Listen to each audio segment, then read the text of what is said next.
Gang, gang, we back. What up, Fight World? It's your boy Ego, and I'm back with some more boxing. Let's get it. Smash the like button. Yeah, the moment y'all been waiting for. I know y'all wanted me to talk about it, but I've been enjoying my day. Fucking 49ers. We 3-0. Yeah, I know y'all, man. Some of y'all. 3-0. Oh my gosh. The super chat, man, I ain't even got started. And the super chats emerged. Shout out to Tony Boswell. All's well that ends well. Shout out to Tony Boswell with the plug, with the drop off. That new media. Looking like a now later. Looking like pumpkin spice at Starbucks. Shout out to Tony Boswell. Much love. $20. He dropped a dub on it. Salute to Ego and the mods. Shout out to Jose de Jesus. He said his Cowboys is 3-0. Niners is 3-0. Man, we running through old media like Check. Y'all see him? That boy was like, get off me. Get off me. Get off. Niners, man, these turnovers had me fucked up. I was watching with my pops. Them turnovers, we had like 5. We had like Lil Debbie fucking turnovers and shit. We had them Apple turnovers. We had like 5.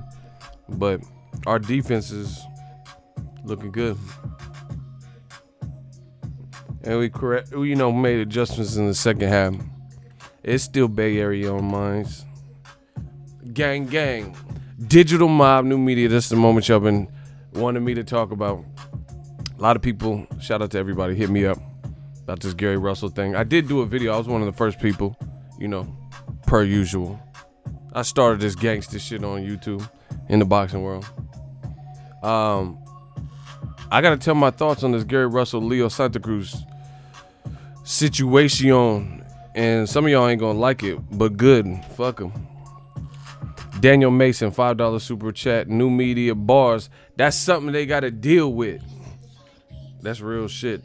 These them new media bars. That's something they gotta deal with. I was gonna do a roll call, but I'm ready to go. It's later in the evening. I'm ready to go. I don't even need to wake up or nothing. Shout out to Jose de Jesus holding it down. Shooters in the building, what's up? Channel members, what's up? Yeah. Gang. Hold on 1 second, man.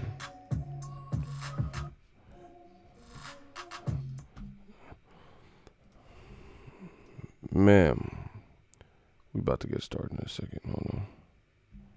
Yo, what the hell?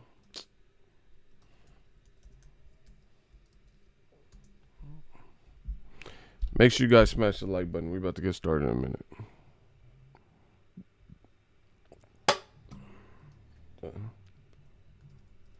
Random.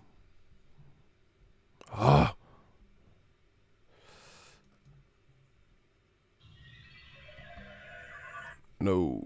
What the hell? Hold on.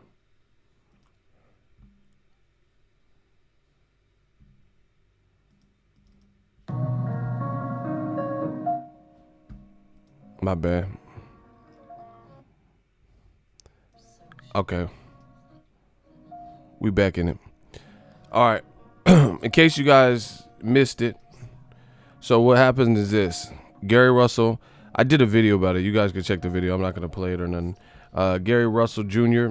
was at fights. I think the Bakersfield, Peter Quillen and Gulo main card. And Gary Russell ran up on Leo Santa Cruz's dad. He seen him in the locker room. And he viciously called out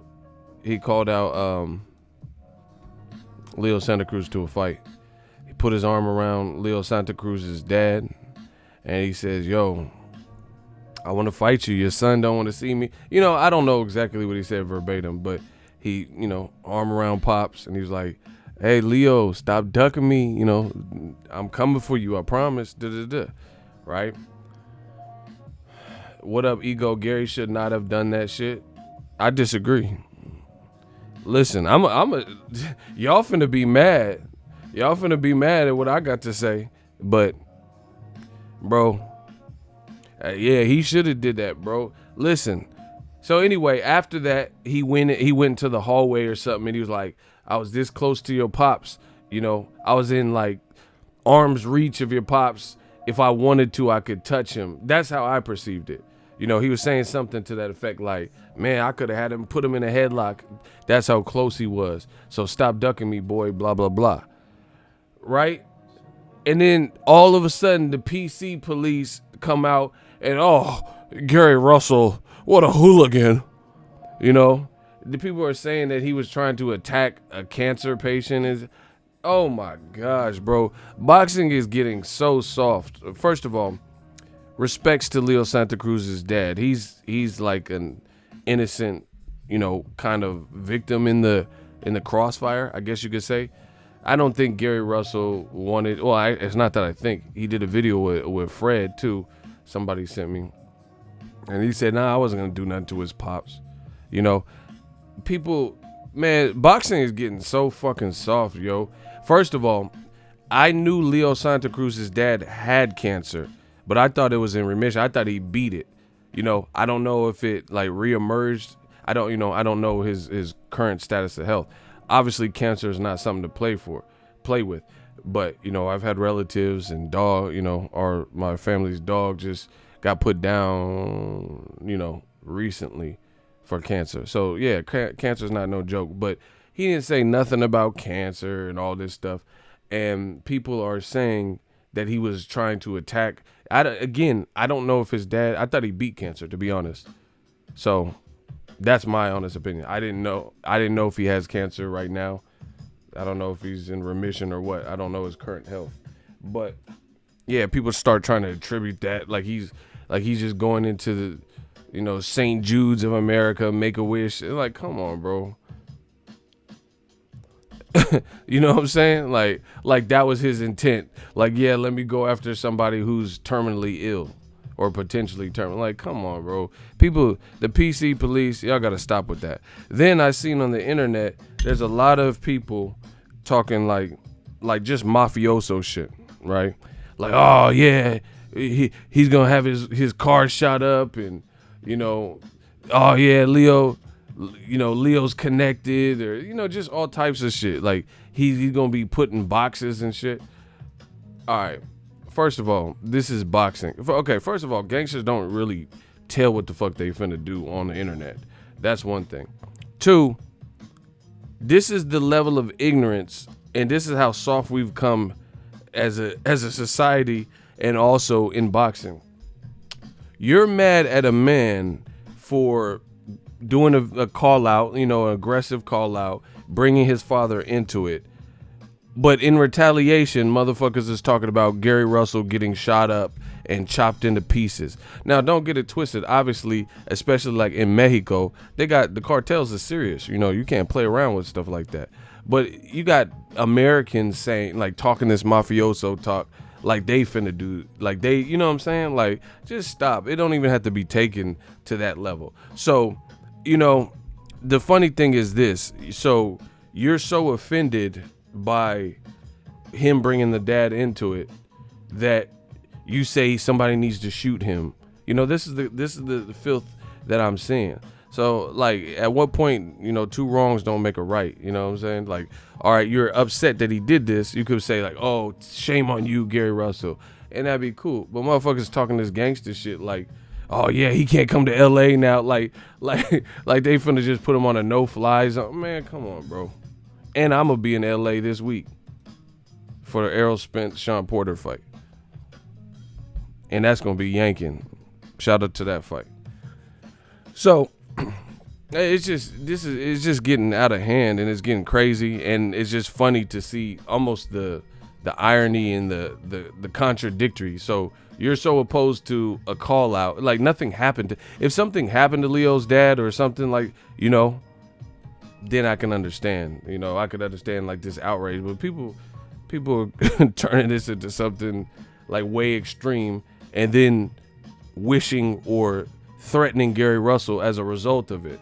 So I thought you don't like when things escalate and go that route. Why would you be talking about people's car being riddled with bullets and stuff? Man, come on. Stop it. Now, new media, Cursor just brought up an excellent point. Conor McGregor offered somebody some drink in Ireland, where he's from, and according to the story, legend has it, the guys didn't want to drink his proper 12 whiskey and declined it, and Conor hit him with a straight left. You know, he's a left-handed fighter, punched the dude in the face.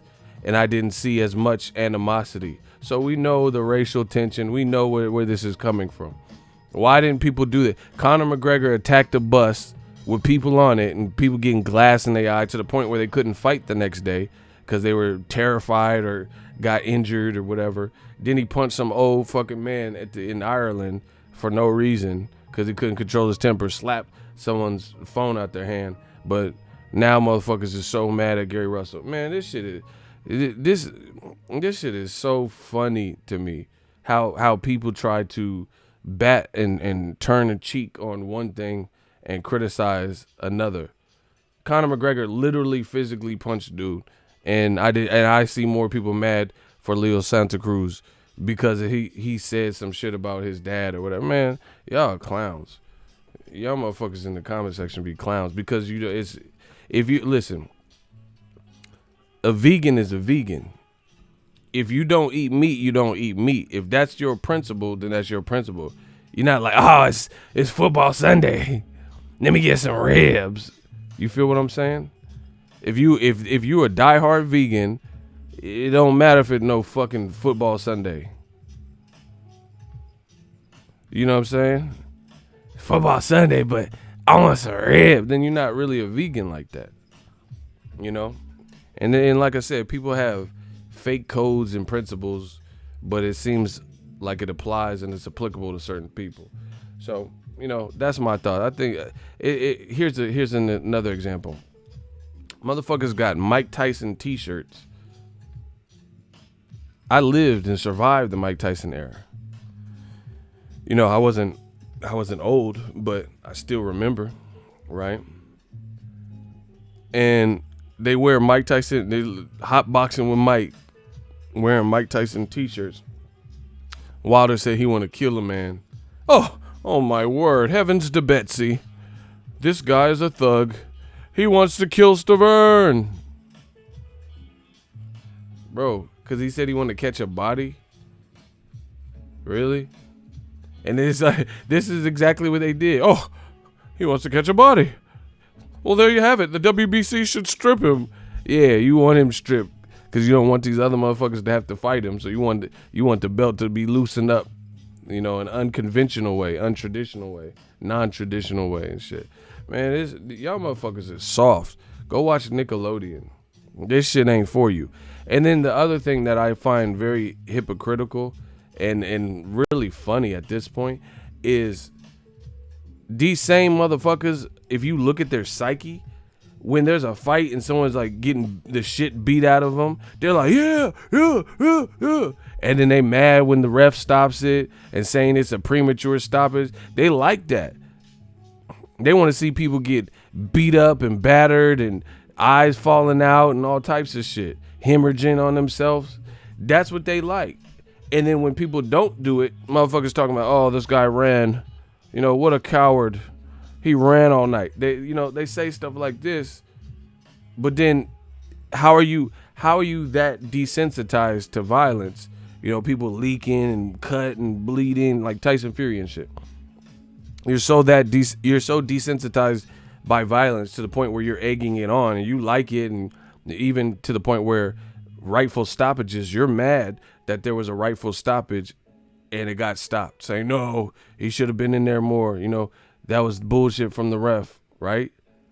But then you mad at a aggressive call out from Gary Russell Jr. These dudes is clowns, bro. I call it, you know what I call it? FO, fake outrage.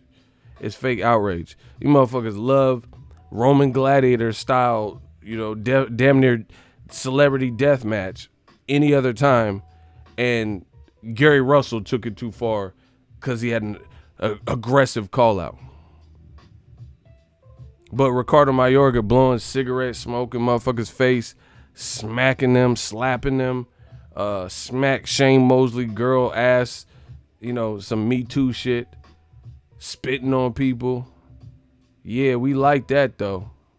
Let Broner do it. See, I'm not perfect. I'm not God. I don't care. Only God could judge me, so I don't give a fuck what y'all feel about me. Don't watch my shit. I ain't trying to be nobody's role model. I don't give a fuck what you talking about. So I don't worry about stuff like that. I know I live my life righteous. You feel me? I pray. I try to be the best person I could be. So I don't care who judge me. You know what I mean? But at the end of the day, one thing I am is consistent. When Ricardo Mayorga's doing all that shit, I love it. I'm just gonna tell you, when he's blowing cigarette smoke, I come from the WWE Attitude Era. That shit entertainment to me. I be eating popcorn. Oh shit, he slapped him. Oh shit, he did this. You know what I'm saying? It's entertaining. But the difference between me and this fuckery is the fake outrage. A lot of y'all's, you like it, but only if it's coming from certain people. Conor McGregor can do it. Ricardo Mayorga could do it. But you're mad at Gary Russell's words. He didn't touch nobody. Like, what's he gonna look like fighting, an older gentleman and like really putting hands? Like, I don't think he's that dumb to risk his career. Meanwhile, Conor McGregor literally put hands on people. That could go way left. Afro Rican G. They applauded Roberto Duran and his tactics and free El Chapo. Oh shit, man, it went hella crazy. And love Pablo Escobar, but they get mad at Gary Russell and Wilder. Get the fuck out of here. That's what I'm saying, man. This little snowflake generation, y'all some corns. Y'all corn nuts to me. Like, my thing is this. If you vegan, I don't care what people do diet wise. If you're vegan and you're like claiming to be about that life and diehard vegan, then be vegan. Don't be eating ribs and shit we eat, the meat eaters, if that's what you want. Now, if you said, oh, I practice some vegan principles or I'm mostly vegan, that's cool. That's your business. But don't be claiming to be no diehard devout vegan and you up here eating meat like me. Come on, bro.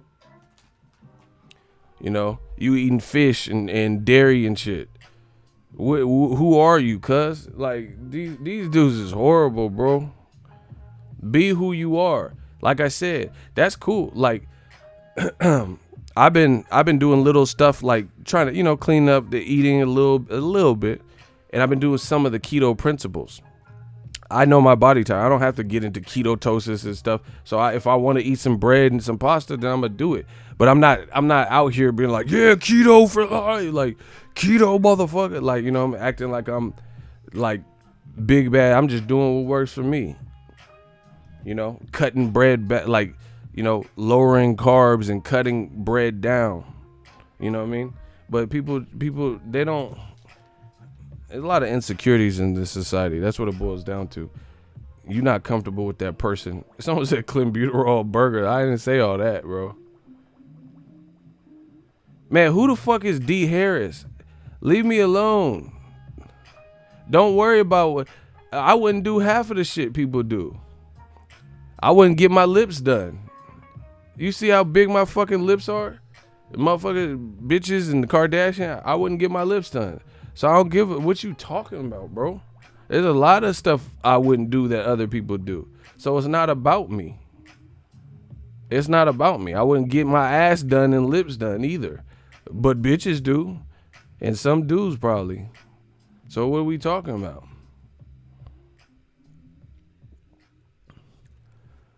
Ego, you talk fast, you like a rapper, but you should slow down so we can understand, bro. Bro, I ain't slowing down shit. You better speed up. They have YouTube has an option. You can play it in slow motion. Chop and screw my streams. I'm not slowing down for you. Your name is El Chorizo. You breakfast food. You better break fast. Rewatch it. Rewind this track. Picture me rolling. Motherfucker said slow down. They say I talk a little fast. You listen real fast. I ain't got to slow down for you. Catch up. Yeah, I don't drink Alizé. I don't drink Alizé, but bitches do. Cat Williams shit. Bro, who is D. Harris? Are you related? Who are you, Tip Harris? Are you a man or a woman? That's what I need to know. Because I can't tell by that picture. That motherfucker got a picture from a locket. What are you? Are you a boy or a girl? That look like a locket picture. You know, motherfucker had that gold chain with the little locket. You D Harris. Okay, so you related to T.I. because he from ATL too. Hey, zone 1, zone 2, zone 3, what it is, pimp? Bro, why do you, ATL, why won't you leave me alone? Bro, if you feel how you feel, that's cool. Go start an AT-Aliens channel, and you talk about how you feel. Still, he was wrong. Okay, you talk about it. Go Instagram Live right now. Tell him how wrong he was. I'm telling you my opinion. If you don't like it, you don't like it. I'm telling you my opinion. That's what they came for. They didn't come for, ATL Jones or whatever your name is. Tip Harris. So please stay off my TIP of my dick. Like Luda said, bro. Stop. You keep talking to me direct. Talk to the other people in here. You focusing on me. Why would you do this? I didn't do shit. Motherfucker, I was at home. Motherfucker blaming me. I'm not Gary Russell. You guys, you realize that. You motherfuckers act like I'm Gary Russell, like I'm Ego Russell Jr. I didn't do it. Hey, this motherfucker, block this motherfucker, bro. He sound like a fortune cookie. He just keeps saying the same thing. This motherfucker's the human Teddy Ruxpin. He said, bro, he went too far. Just block him. I get it. You just keep saying the same thing. You gotta go. Get D batteries. Get D batteries out of here, bro. Oh my gosh. He just keeps saying the same thing. He went too far. We've come too far. He went too far. Like, we gotta keep this thing moving. Anyway, I just feel like we live in a snowflake generation and people are just too sensitive. Like, they start trying to attribute, like, he didn't say nothing about cancer. Me personally, I'm telling you, like, on anything, I didn't know Leo Santa Cruz's dad currently had cancer. I don't know if he does currently have cancer. You get what I'm saying? Because I thought he had cancer and then he beat it and then he is in better health. So to put that's a heavy weight to put on someone to make it look like they went and tried to attack someone at their weakest or when they're terminally ill. But that's what people are trying to make it look out like. Like Gary Russell went into the hospital, ER section, the third floor, was pulling back curtains. Yeah, where are y'all? You know what I'm saying? Like he was really trying to. Come on, bro. Shout out to Prince Savage. Like Lil Wayne said, he said, Ego already a legend if he ever leave. Facts. Because I be telling y'all that real. I don't care who. You can hit the dislike. I don't give a fuck about none of that. You see these super chats coming in. Dislike that. That's what you need to be disliking. Well, anyway, I just think people are being too sensitive. And, I think, shout out to Jose de Jesus. You know what I think? I think I know why there's so much fake outrage. Because Donald Trump does this all the time. I think people are going into the fake outrage. First of all, people are sheep. Let's start there. People are fucking sheep. There's not that many wolves. To protect the sheep, you got to catch the wolf. Are you a sheep or you a wolf? There's not too many wolves out here. Especially with Tekashi telling on anyone. There really ain't finna be that many wolves out here.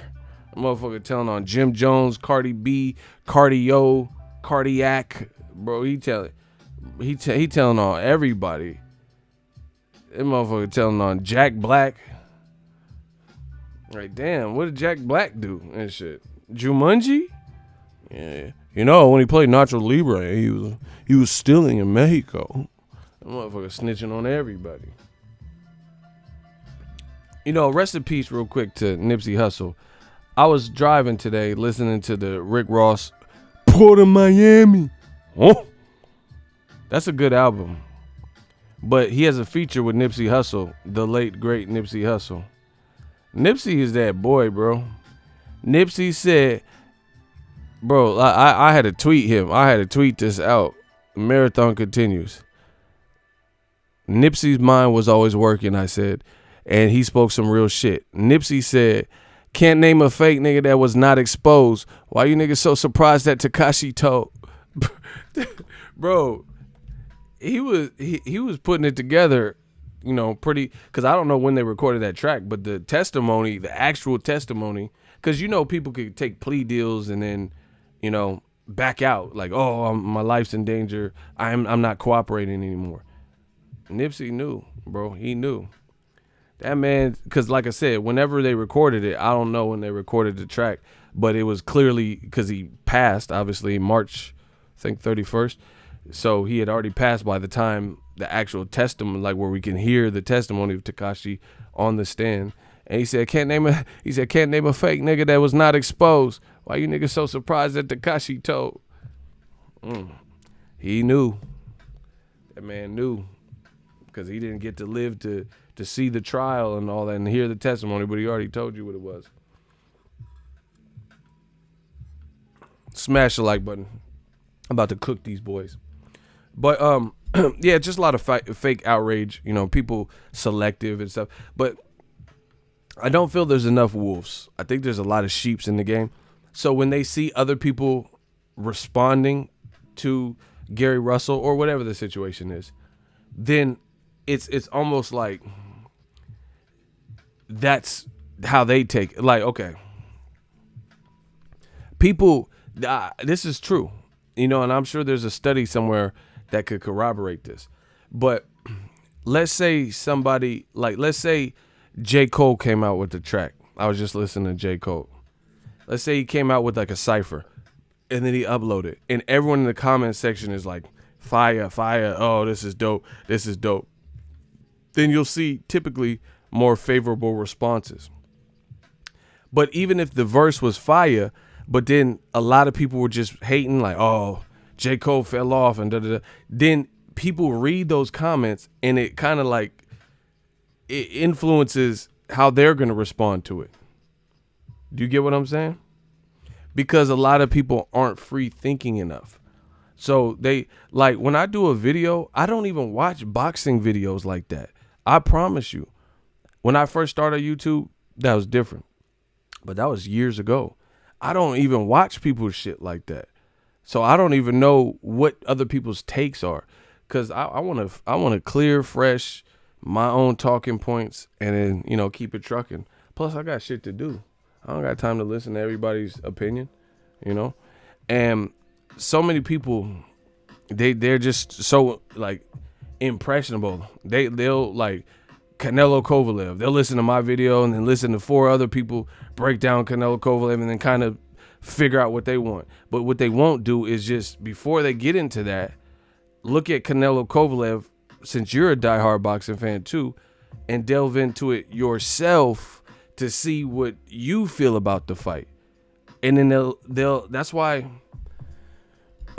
when you're making business decisions, you can't have everybody's input because different people want different shit. Like, let's say you about to make some Cosby sweaters to sell. You be like, oh, which one should I get? Should I go with the red or the blue?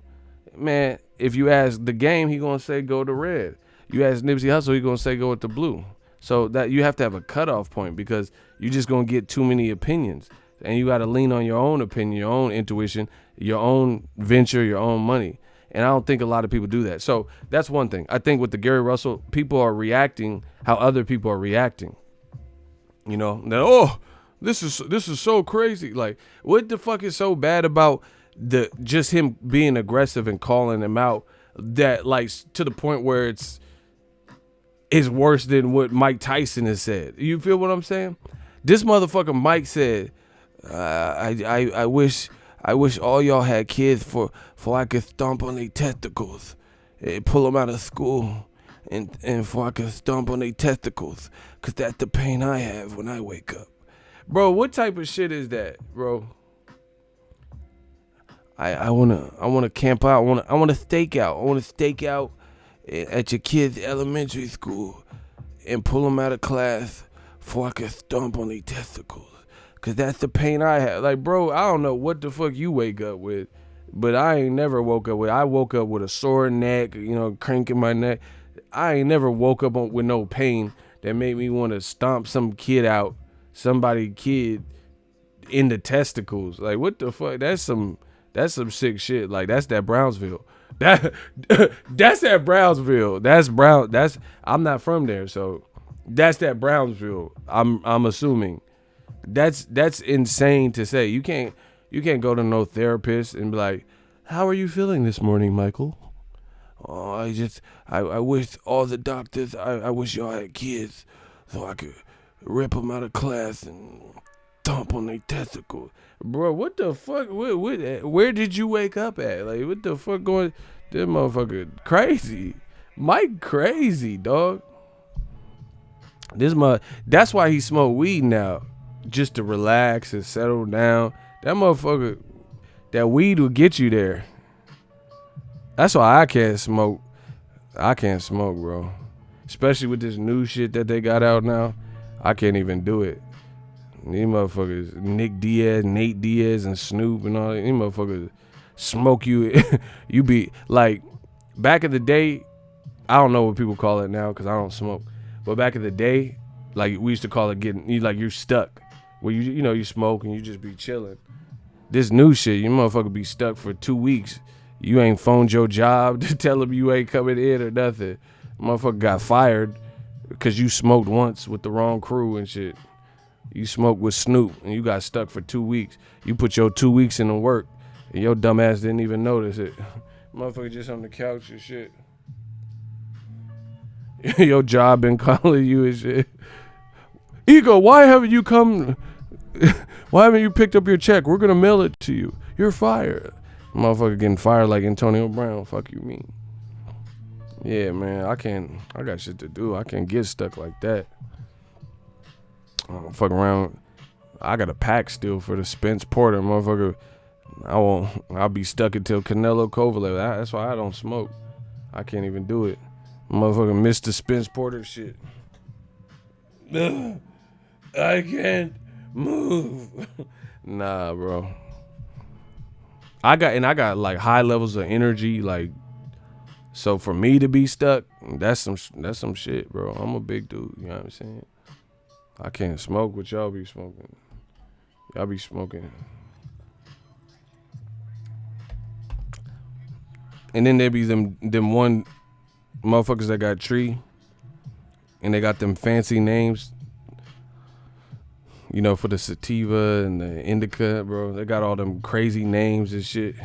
Yeah, I call this shit your great granddaddy. Like, damn, I don't even know him. I never even met him.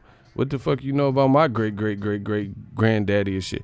Yeah, this is your great. Like, you mean granddaddy Perk? Nah, this is your specific granddad. Like, damn, motherfucker went through my family tree and got some tree. Like, what the fuck? Nah, they be having them names, them weird ass name. Yeah, this that Gran Torino. Couple hits of this, take a couple pulls of this. You gonna be racist. Like, what the fuck I want to smoke it for? So I could be like old media and shit. You motherfuckers smoke that and turn into Clint Eastwood and Gran Torino. This that Gran Torino. Ooh. Ooh. Then you go look at your neighbor. Get off my lawn. What are you spooks doing? Motherfuckers start turning racist and shit. I don't want to smoke all that, bro. I'm a drug-free dude. Shout out to 4 Life 1 Deep. Man, we bringing dare to keep a kid off drugs back and shit. Now, I don't have a problem with people smoke, you know. It's better smoking weed than nights like this. With Ray Charles.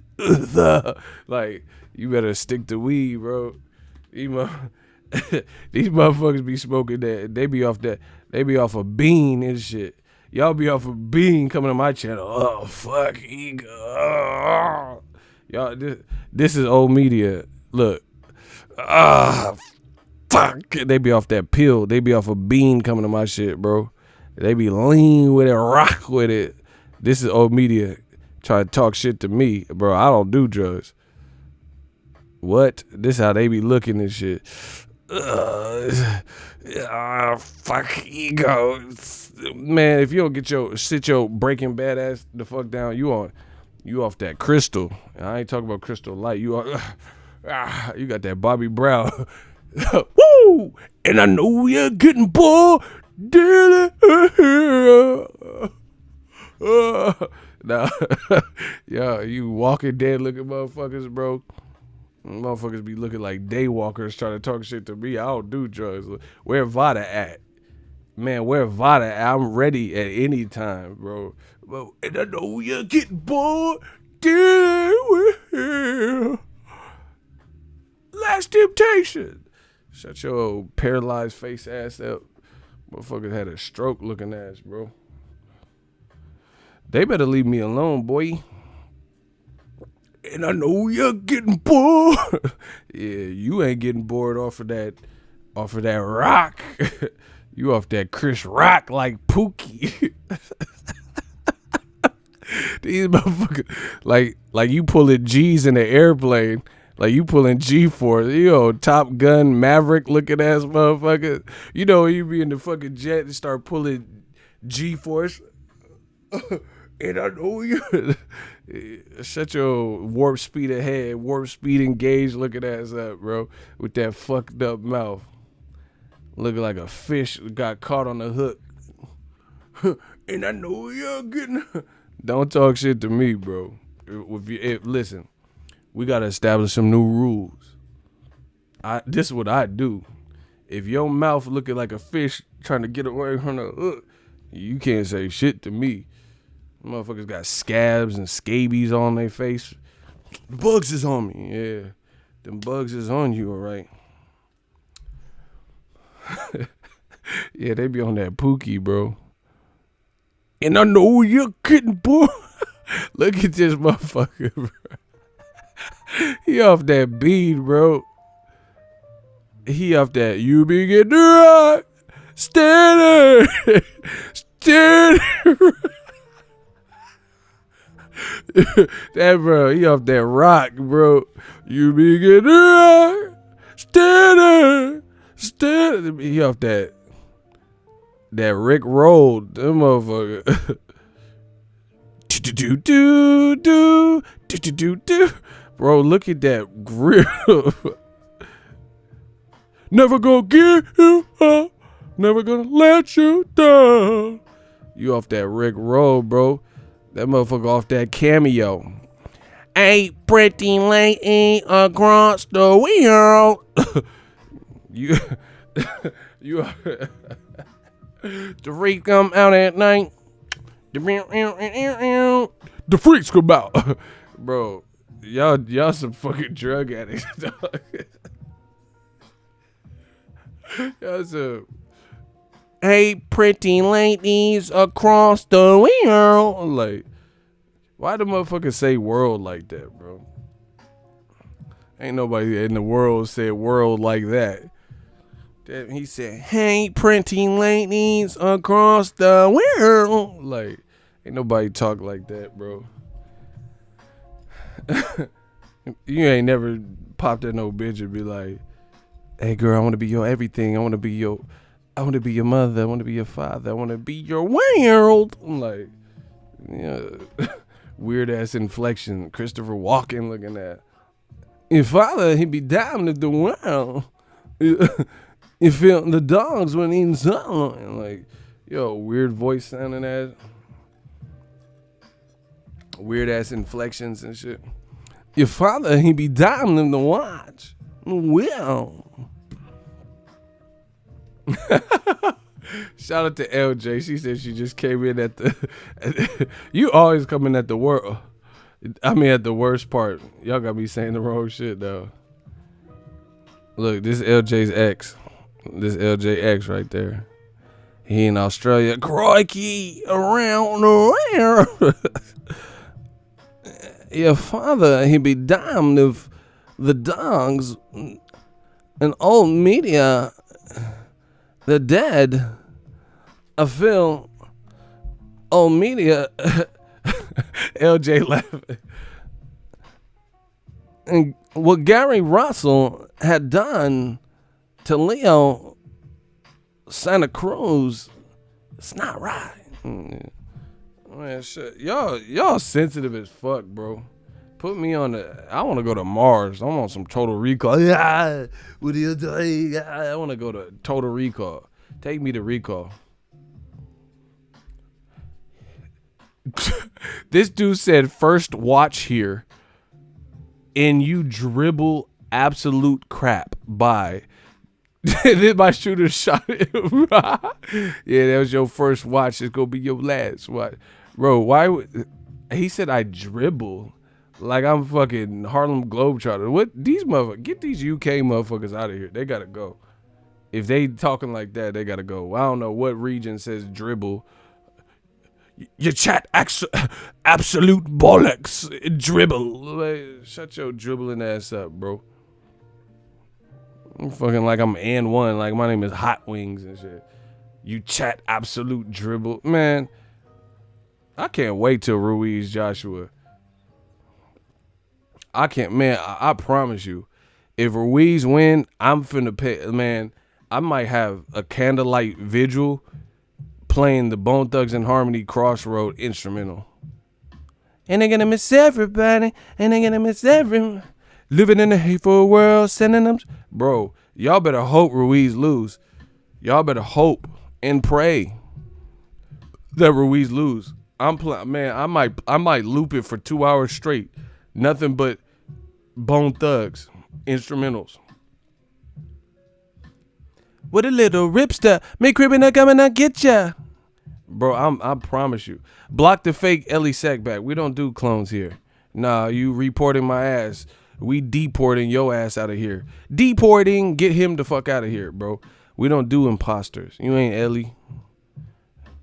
You smelly Sackback. Get your fake ass out of here, bro. You ain't the real one. Ah, you think this is the real Quaid? Ah, it is. Oh my gosh, bro. Why they keep coming back? Like, these motherfuckers is like pimples. They just won't. You know, it's like when you know you eating bad and shit. And you hoping the pimples gonna go away, but you been eating bad food and shit. Yeah, we getting you out of here. Deporting. We deporting your ass.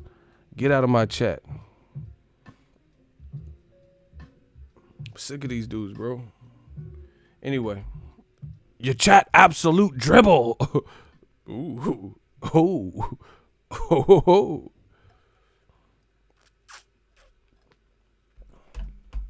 Anyway, I think people are overreacting. Yeah, them motherfuckers faking somebody, pretending to be somebody else. And then he just put reporting. No, deporting. We deporting your ass the fuck up out of my chat. Fake ass.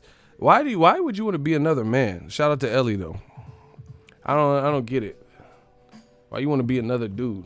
I ain't never want to be no other dude. Somebody pops, my brother or something. These dudes is weird. Motherfuckers want to be Logan Paul and shit. They got their hair in blonde swoops and shit. Like, you don't look like Logan Paul. You look like Goldie Hawn, Bird on a Wire looking ass, Kate Hudson looking ass. You don't look like Logan Paul. You look like Logan Small, bird chested. You look like Goldie Hawn. Man, get the fuck up out of here. Be yourself, whoever you are. Motherfuckers trying to be the next person. Be you. Be the first you.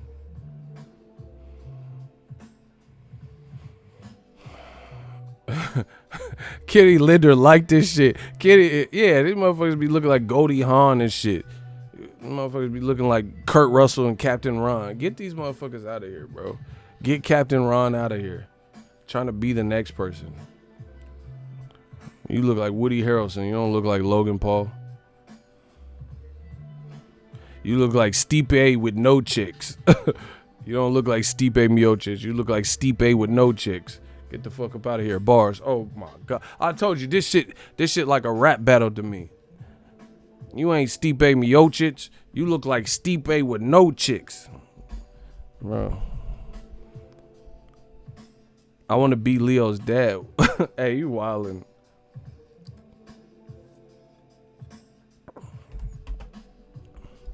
These dudes be looking like Bill and Ted or Cheech and Chong. They look like Cheech and Wrong. They got it all fucked up. Beta male shit. Yeah, they be looking like Stipe with no chicks. Get the fuck out of here. Ego got the best boxing channel thus far. I call it F&F, Facts and Funny. Leo, a black name? Nah, I don't know no black Leos. Yeah, motherfucker, I told you my name, Leo Jenkins. Like, I ain't never know. I don't, name a black Leo. Leonardo DiCaprio. I ain't never heard no black Leo. Like, that's readily available.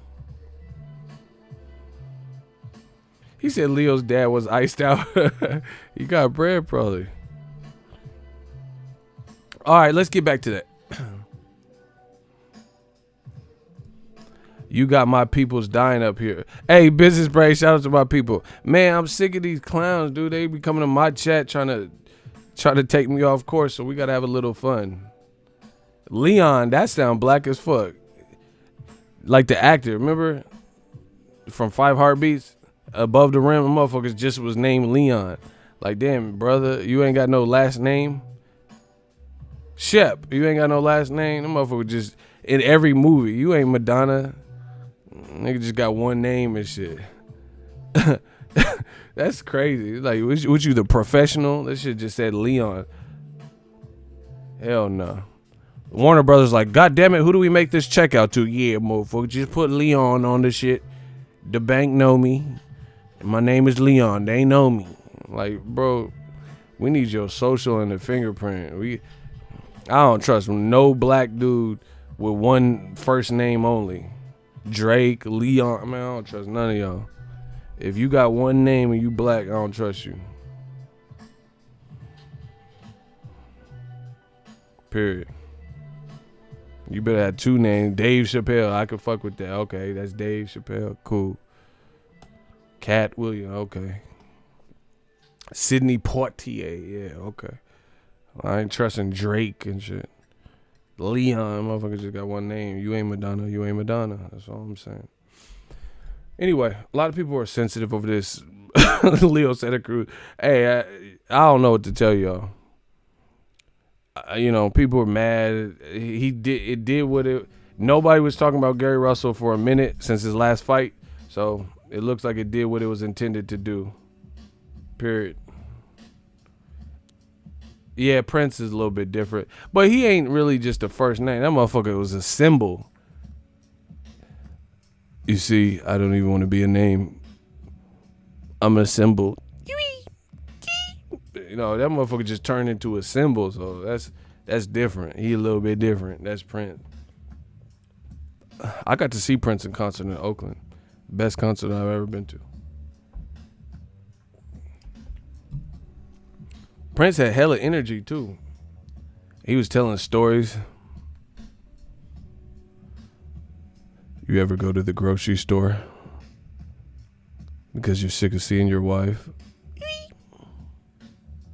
Like he was telling stories, playing the guitar and shit. I was like, oh shit, Prince is raw. That motherfucker was playing hella instrument, play the guitar, put it down, hit the drum. Like, oh shit, he playing all the parts. He like Eddie Murphy. Remember how Eddie Murphy do hella parts in the movie? He was like really playing all the instruments. He's self-taught on like 11 instruments, or he was. But yeah, I think people overreacted with this Leo Santa Cruz.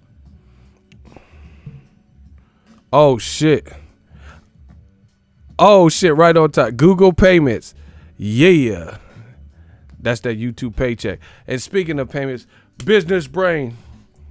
Oh my gosh, with the plug, with the drop off. Shout out to everybody on the super chat. We just working. We just grinding. I will be in LA this week. Spence Porter. We'll talk about that. Oh my God. When I do Business Brains, this man, I might have to change his name to Sosa because he the plug, bro. Business Brain, $100 super chat. Y'all got to give it up for this man. We out here having fun, entertaining. I done the livest live gates. He said we run the new media narrative. We run the narrative. New media do that. Ain't nobody in old media got no presence, no voice. Like, all right, this man, I can't even count the contributions he's left. But man, you know you ain't seen old media when they try to get into the live stream, if they even can do live streams, right? You ain't never seen him get love like this. You ain't never seen a love like this. I never knew a love like this. I gotta be something for me. Listen, we about to turn up. I promise you. I need people in LA, New York, and Vegas like ASAP. Real videographers, like people. Man, we about to turn up because it's just this shit is bigger than Nino Brown. This shit is bigger than Nino Brown. I need UK. I need someone from the UK so they can record Eddie Hearn. Man, we about to turn this up. Come on. Oh my gosh. Come on, Oz. $5 super chat.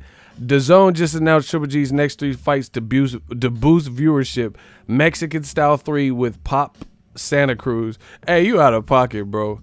Followed by Brothers 1 and 2. Bryant and Greg Gumbel. Hey, you out of control. Man, Triple G finna fight Marlon Wayans and Little Man.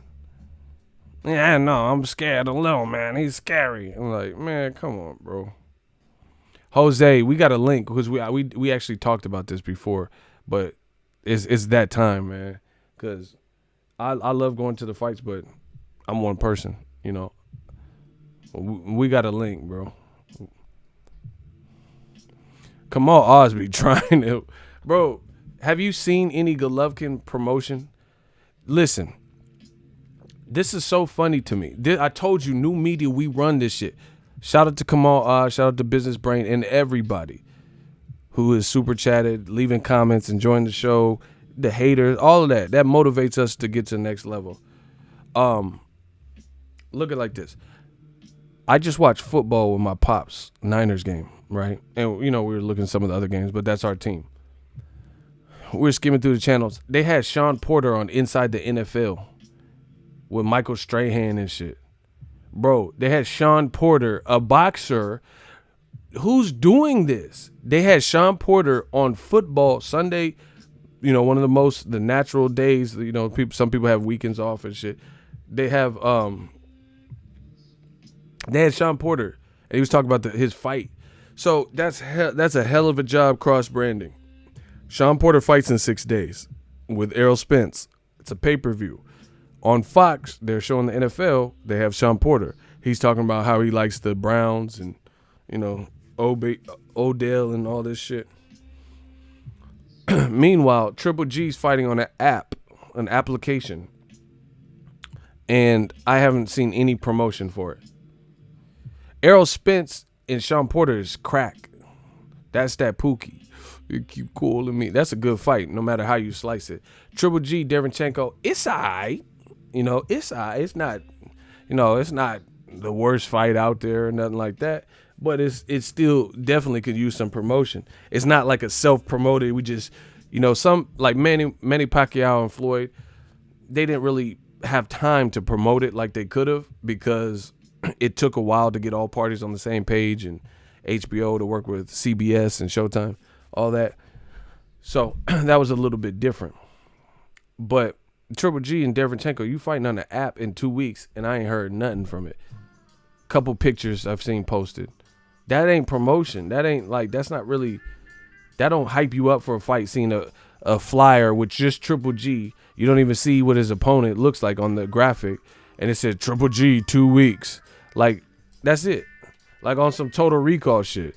2 weeks. Do you have any fruits or vegetables on the trip? 2 weeks. 2 weeks. 2 weeks. It's Douglas Quaid. Bro, that's all it said was 2 weeks. Man, what type of promotion is that from DAZN? 2 weeks. 2 weeks. Look. They hit him with that Total Recall promotion. 2 weeks. 2 weeks. Oh, I love my job. Bro, look. 2 weeks. 2 weeks. Like, bro, this is it? 2 weeks? Fucking that. They hit him with that Charlie Wilson. 2 weeks. 2 weeks. Bro, that's all you gonna put is just some 2 week shit, man. Yeah, that shit is 2 week bars. Oh my gosh. They said 2 weeks. That promotion is 2 week bars. Let's get it. That shit trash. That's all. You don't even have Derevchenko. So if I wasn't an astute boxing learner and, did what I did, look, 2 weeks out, 2 weeks. You got an old ass picture from, when Triple G was fighting Dragon or whoever on HBO, and it just say 2 weeks. You don't even show Derevchenko, bro. If the flyer don't got if the main event, the graphic don't show both people, the fight probably trash. Like if you see Tyson Fury and he by himself, and there's no auto violent, it's probably a fight that shouldn't be happening. They can't. Your graphic illustrators and editors can't even find a picture on Google high quality. Trust me, I know. They can't even find a picture of these motherfuckers. It just be like Katie Taylor versus Betty Bok Choy and shit. Like, who the fuck is Betty Bok Choy? And it just be like Katie Taylor looking like Chung Lee or something. Man, I learned that a long time ago. If the graphic in the flyer only got one motherfucker, the shit shouldn't be happening. This shit trash. Cause you'll never see Deontay Wilder versus Tyson Fury, and then all the graphics only got Wilder with some braids. But if it was Deontay Wilder versus son of Butterbean, Soybean, then yeah, there's a chance they don't have no good quality pictures of this motherfucker.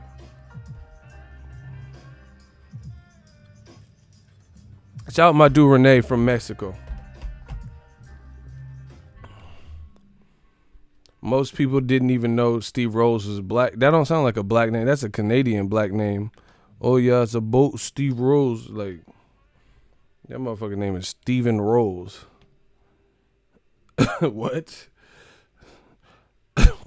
I ain't never met no last name. Everybody get your Rose.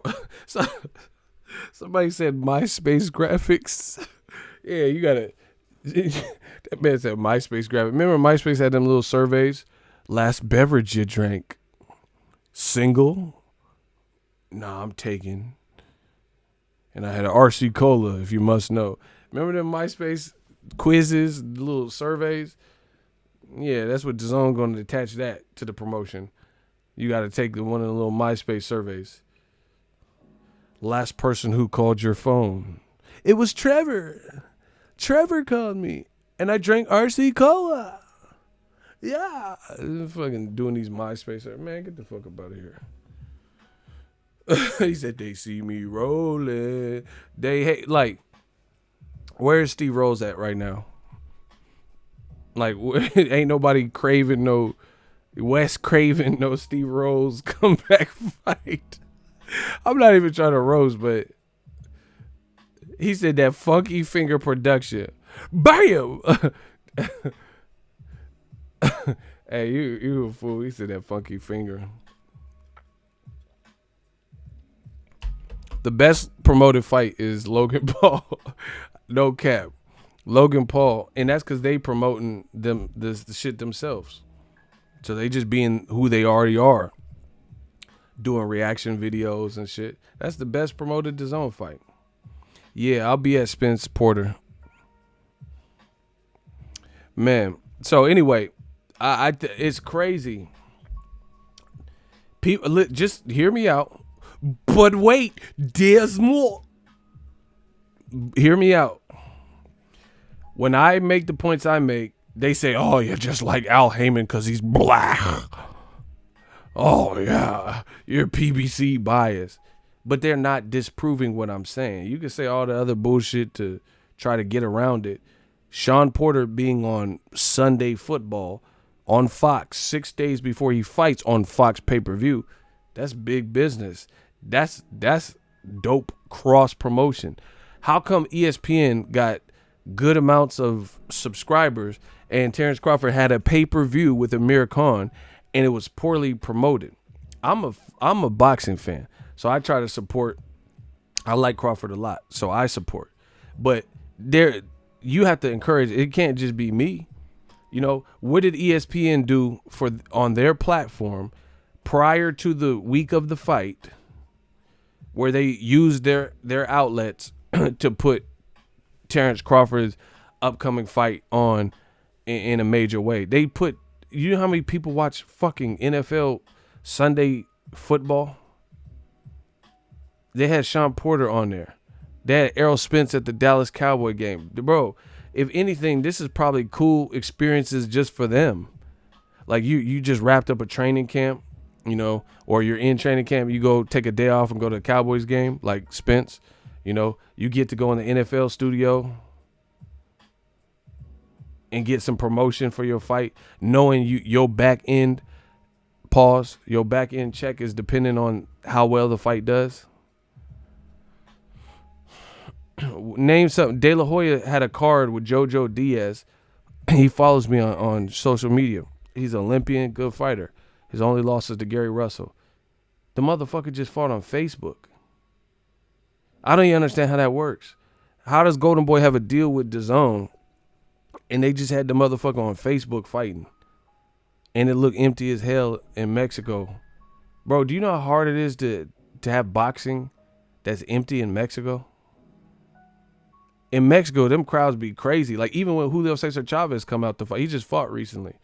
It still had a good crowd. I see, like, there's people like, you know, Dwayne Beeman and other people, Devin Haney, and they've went out to Mexico, and I've seen crowds. Bro, you have a Mexican-American fighter fighting on Facebook. It was a tough fight, you know, and it looked empty, and you fight it on Facebook. There's no real promotion behind it. So Jojo Diaz wants to fight Tevin Farmer in December, but it makes it hard for fans to follow the build-up if they don't even know his last fight. They don't know Tevin Farmer's last fight necessarily. I'm not talking about the diehard boxing fans. I'm talking about more so casuals. But look at Errol Spence versus Porter. Errol Spence's last fight, Mikey Garcia, I was there. That was the event. Ask anybody that was there. Ask anybody who went and was ringside, like your boy, and went to it and said that it was a bad time, or, you know what I'm saying? Like, it wasn't a spectacle seeing Mikey Garcia. Bro, there's 50,000 people there.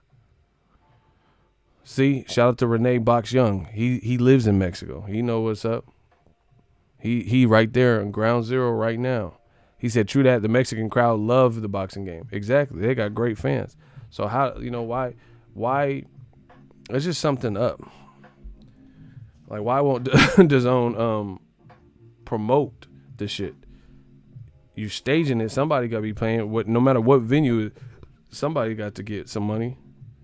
Just weird promotion. And it kind of proves to you that Triple G, his star power can't be what people said. He fighting in 2 weeks. I ain't heard nobody even talk. People are talking about Spence Porter, Kovalev, Canelo, Wilder, Fury.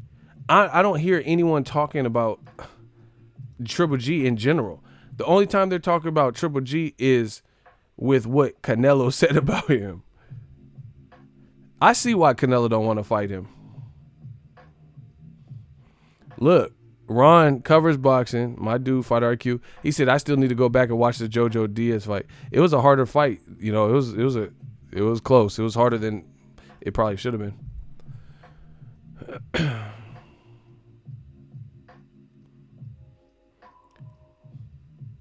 Do you get what I'm saying? I feel Canelo. Triple G he hasn't really earned anything.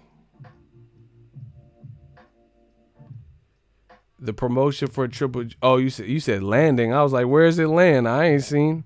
But you meant lacking. I got you. You said the promotion been landing. I'm like, where does shit land? That shit on the island with Tom Hanks and Castaway drawing faces on a volleyball. Cause I ain't seen it. And see, this I'm telling you, people get mad when I say that, but you have to put precedence. You're selling a product in America, right? I don't care. America's always been comprised of, you know, migrants and immigrants and people from foreign lands coming for an opportunity. So don't ever get that twisted. I don't care where you come from. Me personally, I'm not Donald Trump. I ain't trying to build no wall.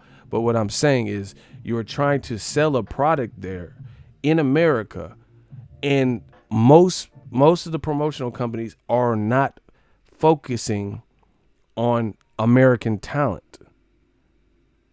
And a lot of them, not all, but a lot are black American talent. And I think that has a lot to do with it.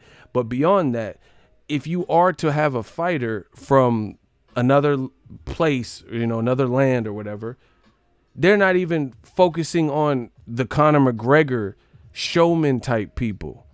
And I think to a degree that's required. You can't make, like, Lomachenko will never be as big as Conor McGregor. Period. You could say Loma's better and this and that. He won't be as big as Conor McGregor because Conor McGregor gets knockouts.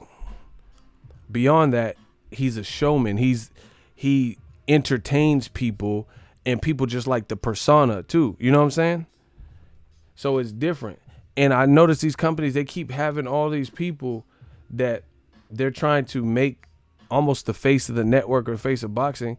And for all intents and purposes, they're boring outside of the ring. They could have the greatest style of fight, but maybe because of cultural differences, it's not American. Like what their demeanor, because if you're from Ukraine or Russia, you have a different upbringing. That's pretty much what it is.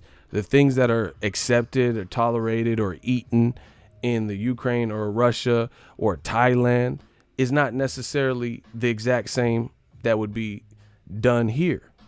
So unless you just, kind of influenced by American culture, like Conor McGregor, like culture vulture type shit, then you might not resonate with American audiences the same way. I think out of all regions, Mexican fighters do the best job of it, in my opinion. Like, meaning you could come from Mexico and start fighting in America and instantly start making a name for yourself. Like Navarrete, he should probably try to learn English, but he could resonate with the crowds because this land has been. Just look at the names of San Francisco. I'm in the Bay. San Francisco, San Jose. This whole land was inhibited by Mexicans. You know what I'm saying? So at the end of the day, that's an easy transition. Because you go to Arizona, you come to Cali, you go to Texas, you'll fit right in. You feel what I'm saying? And then there's a lot of tough, rugged Mexican fighters who could scrap. So you definitely fit in. So even if there's a language barrier, you still have, that's why Donald Trump trying to build a wall and shit for power and control. But it's an easy transition. That's my point. But with like a guy like Lomachenko, he could fight, but he doesn't really have like a real hardcore audience like that. Like he's not doing anything to build up the fights, to hype the fight. He's just showing up in the ring. And people claim that they like this, but they're more enthralled and they seem to pay more attention when you do things that are getting you noticed, like what Gary Russell just did, like what Broner does. More people talk about Broner than they talk about Lomachenko. And you could say it's bad publicity, but Broner is more popular than Lomachenko for sure.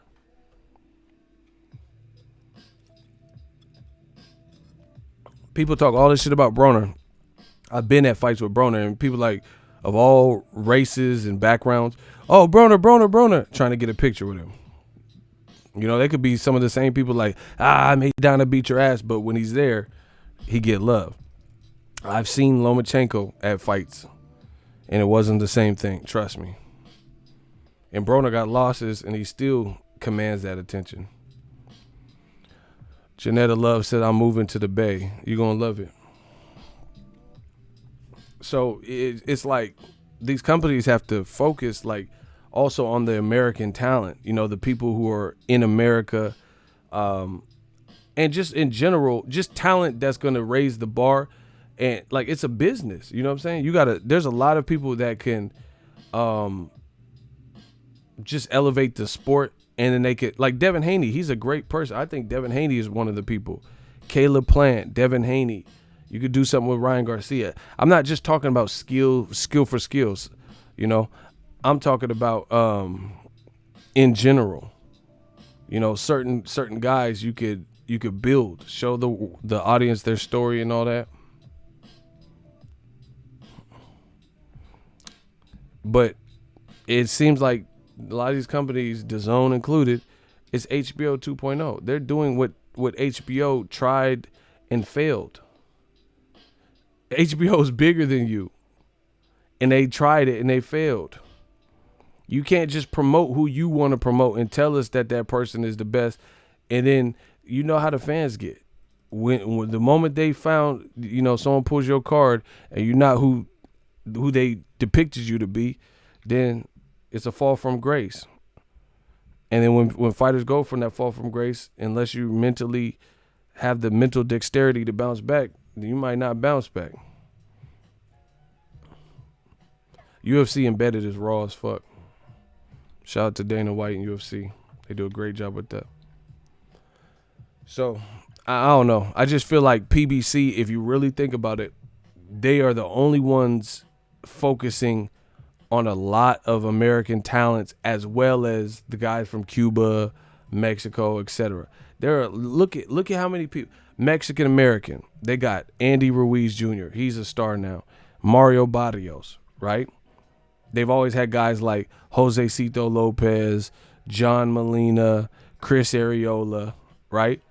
Then they got a Polish fighter. They had Andre Fanfara, but then now they have Adam Kaunowski. So it basically PBC is more diverse. Period. No matter how you slice it, PBC is more diverse in terms of their talent. Like, I'm naming different people. You get what I'm saying? Efe Ajagba, Nigerian, right? African American fighters, clearly Broner, Wilder, Errol, Sean Porter.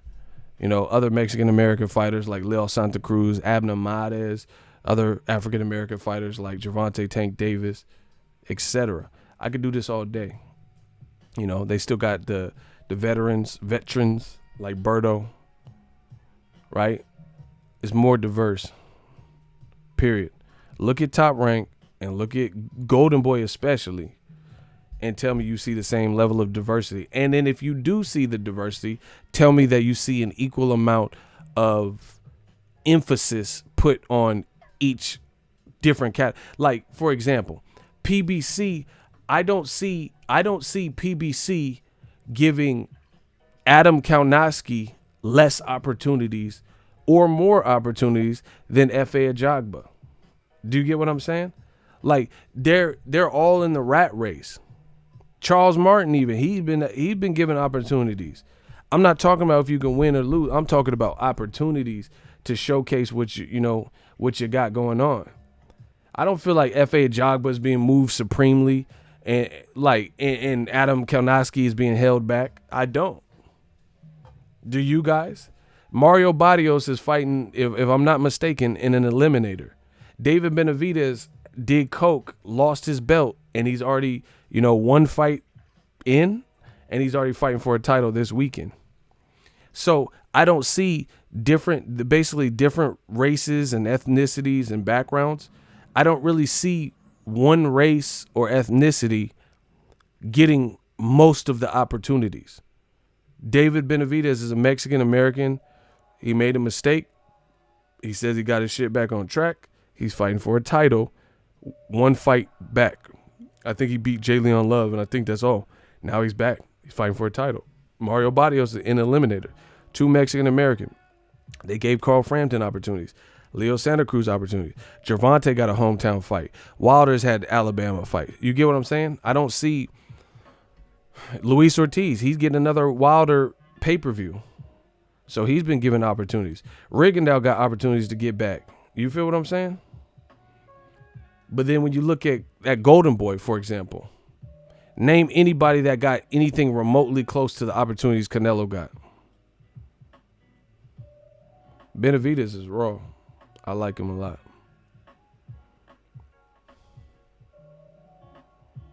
Name anyone that's getting Canelo type of looks. Paychecks, crazy exposure.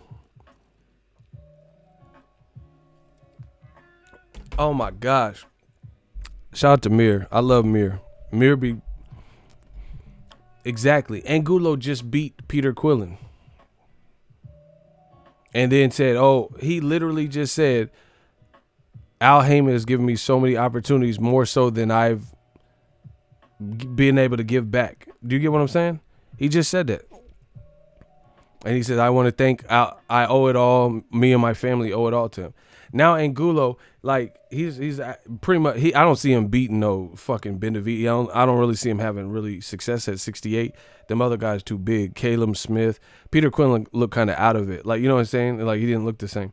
But, like, his legs didn't look like he could move as fluid as I've seen him in the past. But I don't see Angulo beating him. But at least that's cool. He get to get another paycheck, and he gets to, you know, fight at that level and get a victory over someone he was the underdog against. So that's another person. They had some people, a lot of people didn't watch it, but there's a dude named Vito. It's a white boy, and he's nice. He's 17 maybe, and he just got a knockout. He turned pro. He was, everyone, DAZN wanted him, ESPN I think wanted him, and he just fought on Showtime. Now obviously I don't think it was televised or whatever, but still that was his first fight, and they already got him working. Joey Spencer, he's fighting this weekend too on the Errol Spence. That's a big card. You know, Joey Spencer learned a lot. I talked to him. He learned a lot in his last fight. You know, it was a tough fight, and now he's coming back. And Joey Spencer is like basically former stablemates with Mario Barrio, so that's cool. You know, people that you grew up like in the game with, came up in the game with, y'all both fighting on the same card and shit, same fight week. So I really feel like PBC, there's a lot more diversity, and beyond that, it's you can kind of manifest destiny. You know, you can manifest your own destiny. Andy Ruiz changed his whole fucking world with a succession of punches. They gave him the opportunity. They worked it out. You know, he got the call, and then they didn't hold him back. You know, Eddie Hearn constantly talks about, and Bob Arum constantly talk about, like, as if Al Heyman be holding his fighters back from greatness. Bob Arum, I'm going to tell you what this is about. It's about power, and it's about people losing power. Bob Arum is mad because at one point his stable kind of called all the shots. He had the Oscar de la Hoyas and Cottos and Pacquiao's and Mayweather. He had all the top people. Now that power is kind of shifting, and he don't like the fact, he doesn't like this very fact. He can't call the shot. He not the A side in the negotiating in all situations.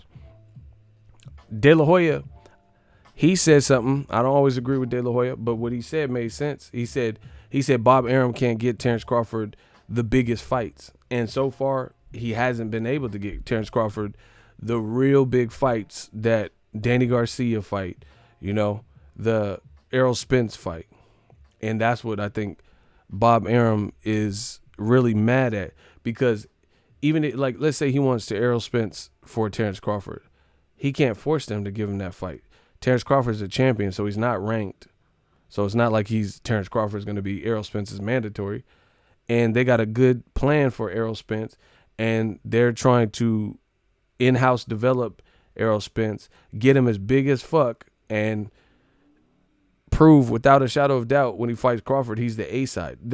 Listen, I love Terrence Crawford. I said this from the beginning. Love Crawford.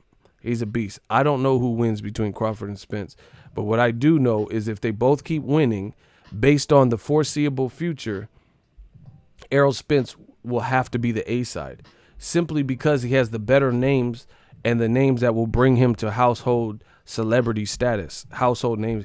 If he knocks out Sean Porter, there's no one that Terrence Crawford that I can see without Al Heyman's stable. There's no one that Crawford can fight in November that will top knocking out Sean Porter, unless he fights an Al Heyman fighter. And then again, that means you have to go through Al Heyman. There's no way. Who? Name someone that Terrence Crawford could fight outside of the Al Heyman stable in November that would be more respected in the welterweight division than if Errol Spence can knock out Sean Porter. This is just hypothetical.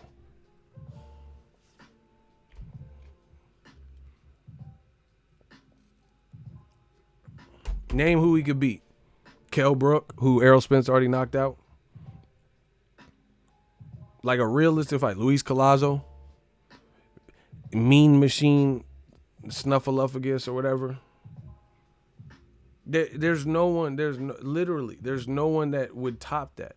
And that's not a knock on Crawford. That's just the side he's aligned with. That's just the fact.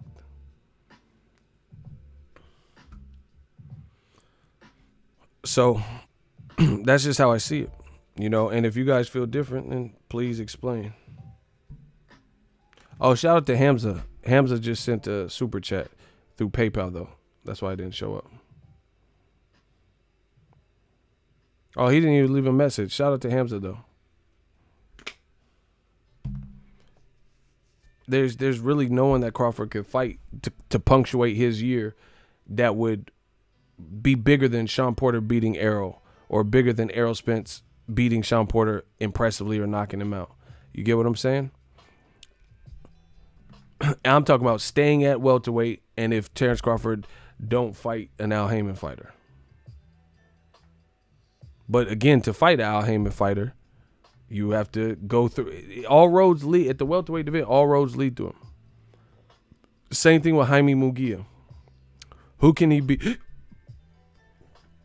Who could he be at 54 that's more of a talent pool than the people that Charlo or Hurd or J-Rock can beat at 54?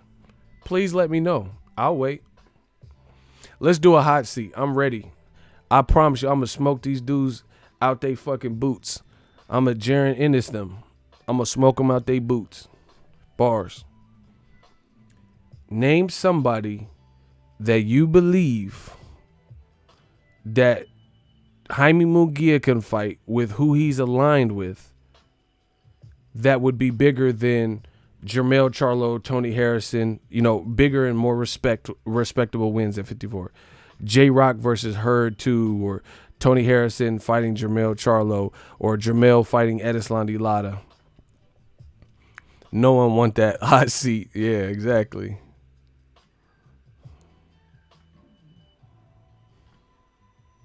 There is no, like, bro.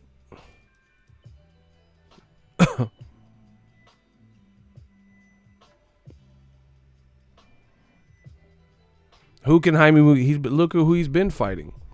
Dennis Hogan,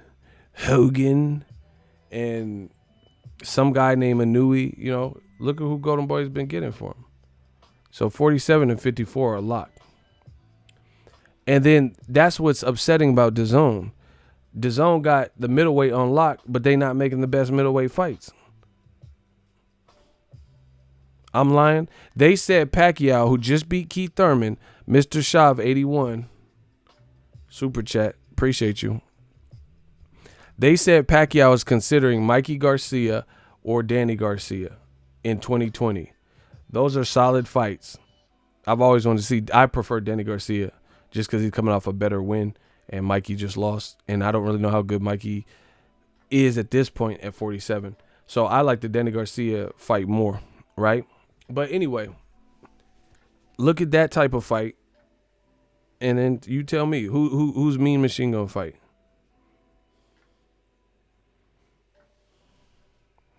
Just look at it. Just look at it. You mean to tell me that DAZN got all the middleweights outside of Charlo, and none of them are fighting? They can't get Canelo to fight Triple G a third time. Canelo's not fighting Andrade, who's on the same side. Canelo's not fighting Charlo. Instead, he's getting franchised. And Triple G's not fighting against Charlo or Andrade himself. How you got the whole... Eddie Hearn bragged about this. How you brag about having the division sewed up, but then you're not making the fights? They did one. Canelo versus Jacobs. So Canelo fought the guy who had been stopped before and had a recent loss to Triple G, but he won't fight the undefeated Andrade. So Sean Porter never been stopped before, ever. If Errol Spence were to stop him, that's a huge statement, because Keith Thurman couldn't do it. Sean Porter sparred with Pacquiao. Kell Brook, big, he couldn't do it. He had a great jab and landed some punches, power punches. Danny Garcia got power. None of them stopped it. Sean Porter's battle tested.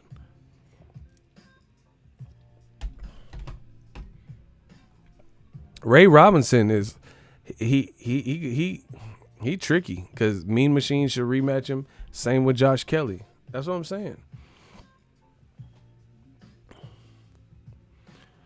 Yeah, Broner couldn't stop Sean Porter, even though he hurt him in the 12.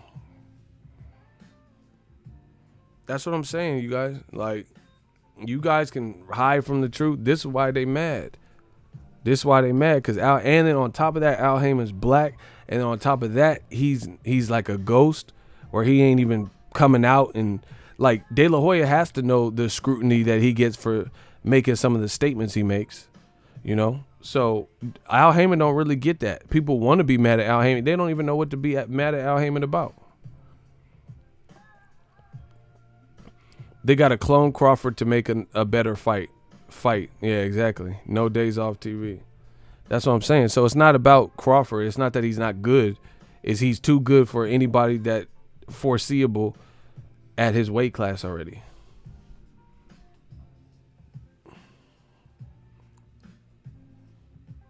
That's aligned with his side. I guess I should throw that out there.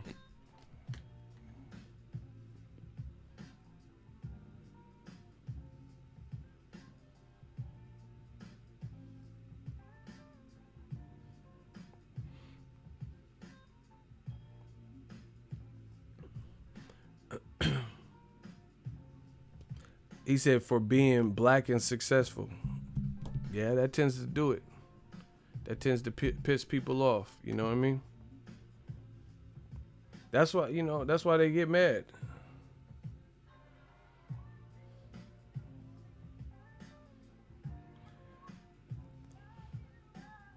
They get mad when they can't control you. That's why they mad at my channel. They can't control the narrative. And plus, on top of that, the shit I'm saying is true. And people hear it and respect it. And, that's what it is. But the thing I find weird is Bob Arum can't be so stubborn to the point, in my opinion, I don't think it's a good look, to be so stubborn where if you don't get your way, you'd rather implode than to get your first choice. For example, every PBC fight that I could think of for Crawford would be better than anybody on Top Rank for Crawford. Did I make myself clear? You guys get what I'm saying? Basically, any of the top names at PBC would be better fights, bigger, better fights for Crawford. Obviously certain ones are better than the others than the guys on Top Rank. So, like, okay, Crawford versus Top Rank fighter, Mean Machine. I would literally rather see Andre Berto versus Crawford than Mean Machine. I'm not saying that's the best number one fight for Crawford, and you could do your fight predictions and stuff, but I personally would rather see Berto versus Crawford than a Mean Machine. But you could still keep going up. Let's say you're like, oh, Berto don't deserve it or something. I'd rather see Broner versus Crawford. I'd rather see Danny Garcia versus Crawford. I'd rather see Sergey Lipinets versus Crawford. And then, obviously, the big boys, the Sean Porters. They said they really wouldn't fight because they're friends. Errol Spence, Danny Garcia, Manny Pacquiao, etc.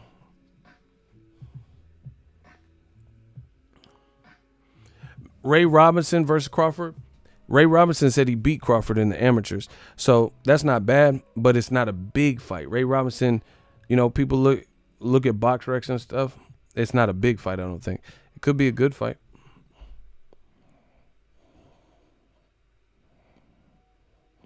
He said white supremacy harms their mind so much that they can't take success by a black person.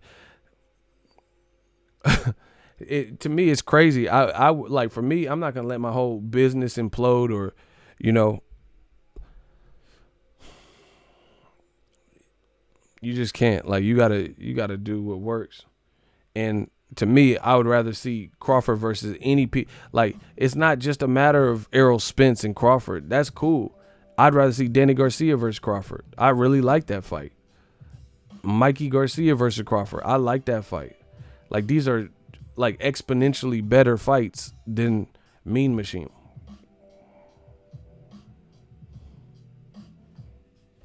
to me for Crawford. Crawford is just a cut above, bro. We don't like it has to be a stylistic matchup that is fitting. Otherwise, no one's gonna believe that the guy has a chance against Crawford. He's just too good. Now, Danny Garcia or something like that, there's probably some people that would pick Danny Garcia. Some wouldn't.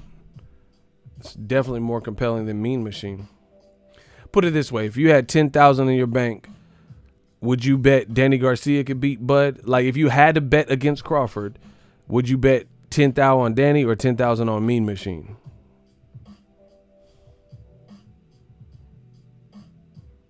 Crawford didn't fight you guys.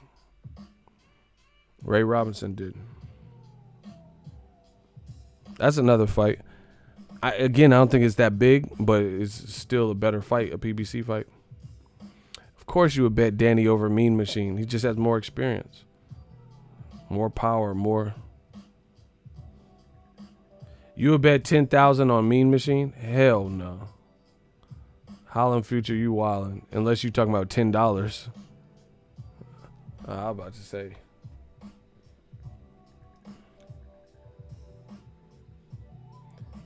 See, people like Prince 954, they be missing the whole message. Danny too slow for Bud. He would poke holes in them. Bro, it's not even about that. If Danny is too slow and don't have enough for Terrence Crawford, then why the fuck do I want to see Mean Machine when Danny Garcia has a far better resume? So you really don't want to do that. Okay, you take the standpoint of Mean Machine, which is what this is about, and a reasonable, logical next fight for Crawford based on who's available over there. You take Mean Machine's resume and I'll put it up against Danny Garcia, which is what this is about. I'm not saying that Danny Garcia would beat Crawford. We're not even in the point of them negotiating or the fight being made, so I really could care less about a fight prediction. Once again, people like you continue to miss the message because you go on your own tangent about what you want to talk about. It's not even about a fight prediction. There might not be any welterweights that could beat Crawford, truth be told. That's not what this is about. I'm saying Crawford is good, so Danny presents more of a threat, and it's a more popular fight than Mean Machine. So unless you're trying to argue that, then you're really not saying nothing different. Danny has more valuable experience than Mean Machine, so I would much rather see that. That's like Jordan versus Kobe, you know. Not saying that Kobe could beat Jordan, but I'd rather see, Jordan versus LeBron, Jordan versus Kobe, than Jordan versus Harold Miner or somebody. You know what I'm saying?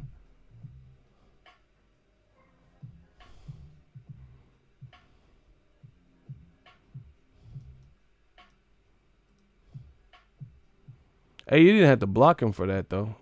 Oh, you just put him in timeout? You didn't have to do that. Damn, they savage. Anyway, so that's kind of my thoughts.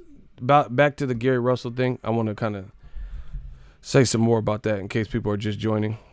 Danny is far better fight with Bud. Exactly. That's the whole point. So unless you disagree with that statement, then we don't have nothing to argue about. Yeah, Harold Miner and shit.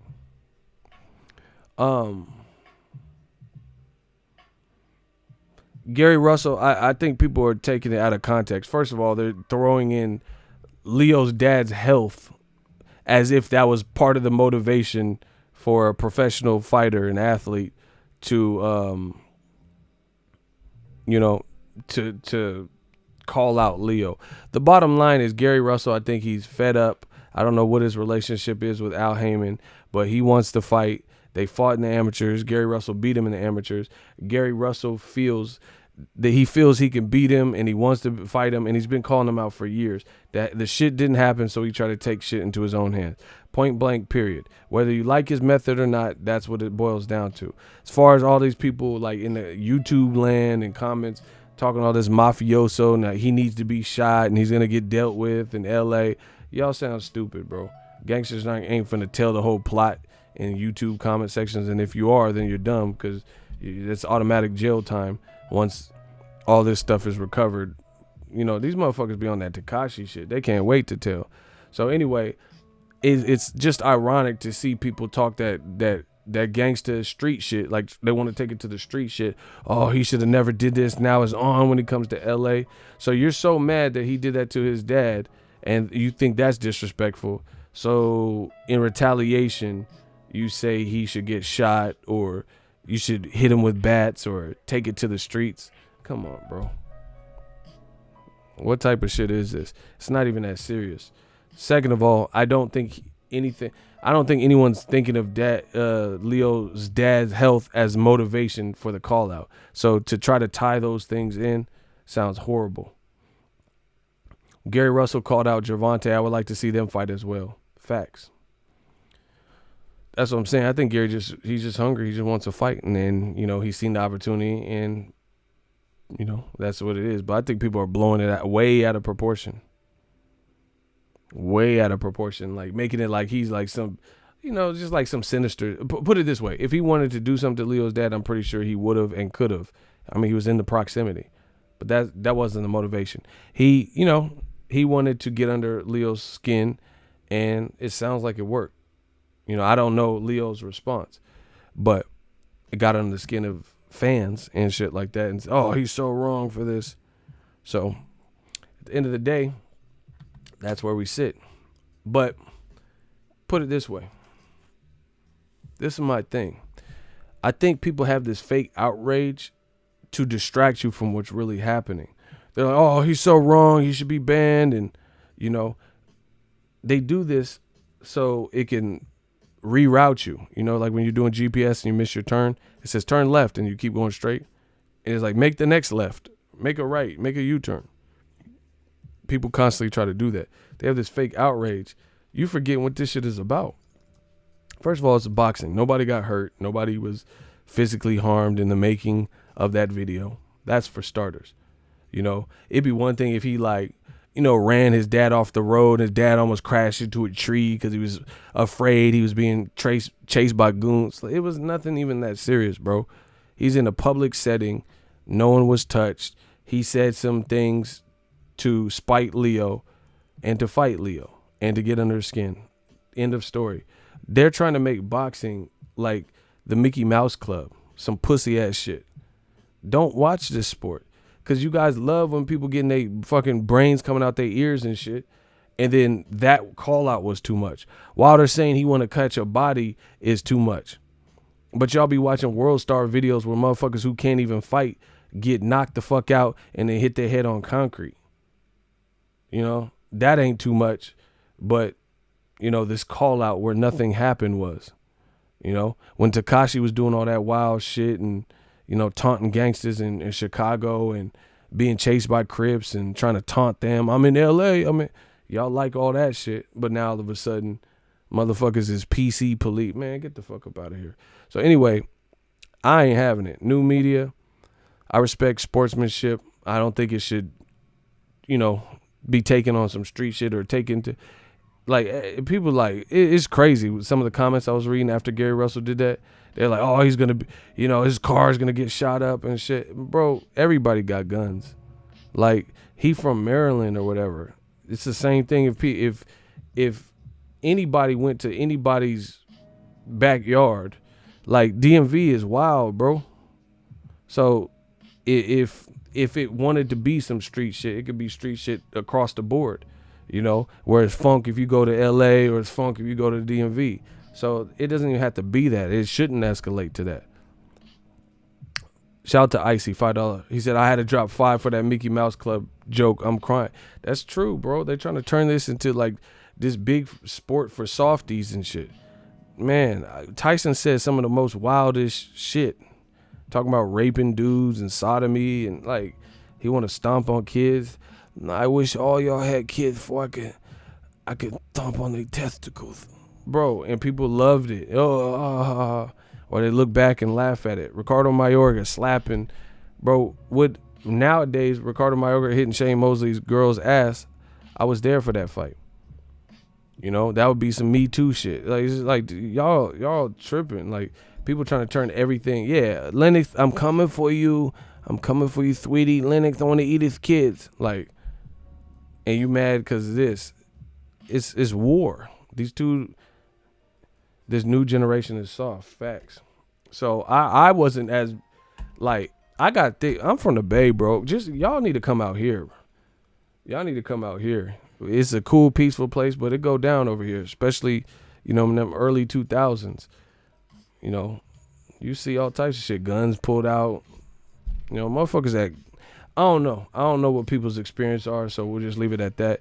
But I guess I'm not as, like, it's not as off-putting when I see a savage call out, I've seen way worse shit in my day than somebody's words. You feel what I don't know if that makes sense to y'all. Like, somebody just saying some shit. Oh, your dad was this close. It's either you or him. You know what I'm saying? Like, that ain't nothing. I've seen, like, literally witness people get jumped or beat to a pole. You know what I'm saying? Whatever the situation was. Motherfuckers offer some words. Oh, how could he? Get out this fucking sport. That's what I say. If you too squeamish, y'all motherfuckers, that's a great word for y'all. Y'all motherfuckers is squeamish. If you squeamish, then this ain't the... Tyson Fury had a 3-inch cut like this. Deep. Shit look like a vagina and shit. Don't watch this sport. It's foul. It's, some grotesque things. It's adult. Tyson Fury's cut look fucking nasty. That's hard to watch, putting a big ass Q-tip in with Vaseline. This is the sport we're in. These motherfuckers is squeamish. That's a great word, y'all. That's what I'm gonna just use that. Motherfuckers is squeamish. Oh my God, Gary Russell's words were so rude. Like, what happened though, for real? Like, bro, he could have just took flight on his dad if that's what it was. It wasn't about that. But again, people trying to make it into some shit or racial tension, all this stupid shit. Come on, bro. Now, that being said, don't let the fake outrage distract you from what this is really about. The dad, he was an innocent victim of the moment or whatever you want to call it. He's tied to Leo. What's the name? Oh boy, GRJ, Gary Russell pulled up, did what he did, whether you like that part or not. Let's not let that distract us from what this is about. He's calling a man out. We don't want to see Gary Russell versus Leo Santa Cruz. I don't see anyone in new media that is making flyers for that. However, I have seen people in new media that would love to see Gary Russell Jr. versus Leo Santa Cruz. Right? Two highly trained professionals, champions, once beaten and undefeated. No, both once beaten, because Carl Frampton, I forgot about that. That's a great fight. Let's not distract from what that was about. That was a call out. Whether you liked his approach or him involving the dad, it was a call out. So once you get out your Mr. Softy, fro-yo feelings, because you're squeamish, let's get back to the boxing part of it. It was a call out. The man was pointing, I want to fight you. You've been ducking me. 2 years plus, I've been on your ass, and I'm still on your ass. And I had to get your dad involved and be right there because you ain't here. Where are you at? That's what this was about. Everyone keep talking about this dad shit, bro. Peace and blessings to Papa Santa Cruz. Nobody wants to see him harmed. Everybody wants to see him in harmony and good health. I'm glad he beat cancer. For your son, Leo Santa Cruz, a guy I've met, he's cool. He's chill. His family all seem cool. I seen his brother. It's a good fight. That's what we should be talking about. People keep talking about the dad thing and not talking about, oh shit, he took desperate measures because he wants to fight Leo Santa Cruz. Let's build up the fight. So I have to believe that this fake outrage is to distract from the fight not happening. Why am I hearing people or reading people say stuff like Gary Russell should be shot in his car because that was a crossing the line? So let me get this straight. Him involving the dad is crossing the line, so you want to commit homicide and shoot him in his car and all this mafiosa gangster talk because of a call out? Come on, bro. That shit don't even make sense. So let's just keep it all boxing, and that could be that. You know, why are people saying, like, that just, it's crazy. It's insane that people are leaving crazy ass comments like that. You know, oh, he took it too far, so we should kill it. Like, okay, so that's not taking it too far? Trying to say you want to end, someone should end his life. You know, come on, bro. This just sounds stupid. And like I said, let's not distract from what this is about. It's a call out. And then I was reading, listen, I'm going to show you. I ain't got to say nothing. I'm going to show you. I made a video about it yesterday. Like I said, I don't even, at this point, I don't even care if you like his method or you don't. That's personal opinion. That's to taste, you know, like some people like salt on they food, salt and pepper. Some people just don't. So that's personal taste. So I don't even care. You know, whatever you feel is what you feel about that. I mean, to each his own. Let's talk about the fight. Shout out to Chesmeen. Exactly. He said, why everyone crying for a bunch of snowflakes? Shout out to Chesmeen.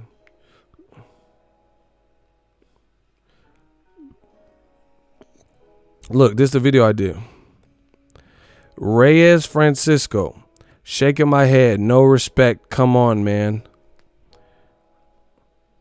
Reyes Francisco.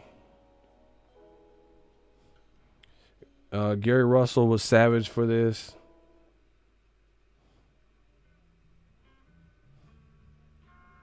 He won all the smoke. Look. See, this is what I'm talking about. Offside reviews. This can get you killed. So, this is what I'm talking about. This is some of the comments I'm seeing. So, him involving the father was crossing the line. But then you talk about escalating it to the point of this could get you killed and all this gangster shit. That's not crossing the line. Like, come on, bro.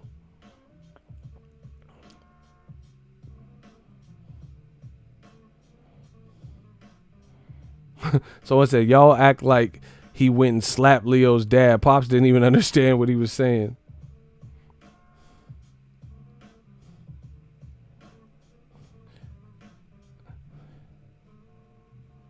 Look. See, look at the gangster talk, bro. Gary might get his whole family whacked. You see?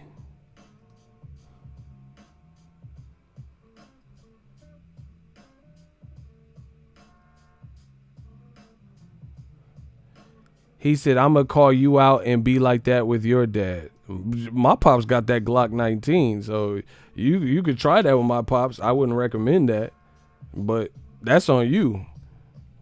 That depends on what you value. You know, you could try to take it there. My pops ain't finna. All right. And when you got that Glocky to your temple, then don't say I didn't warn you. Yeah, I don't know if you want to do that. My pop's a real one. I don't know. I don't recommend that. Motherfucker said he gonna call me out. What? See, these dude, I tell you, dog, these dude be crazy. He gonna call me out because of what Gary Russell did. Like I said, I'll be in LA this week. Call me out for what? For what do you call me out to?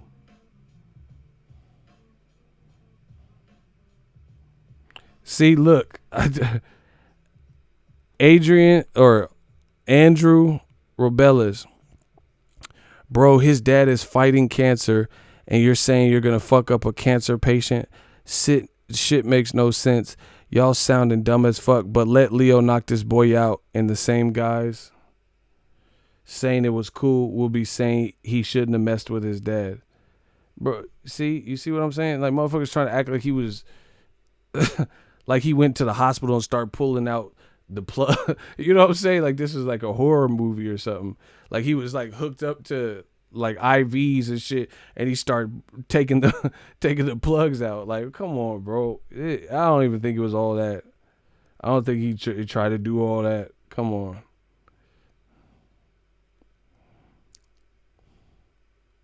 So you guys get the idea. That's the whole point I'm making. Motherfuckers trying to escalate it to some street shit in the comments.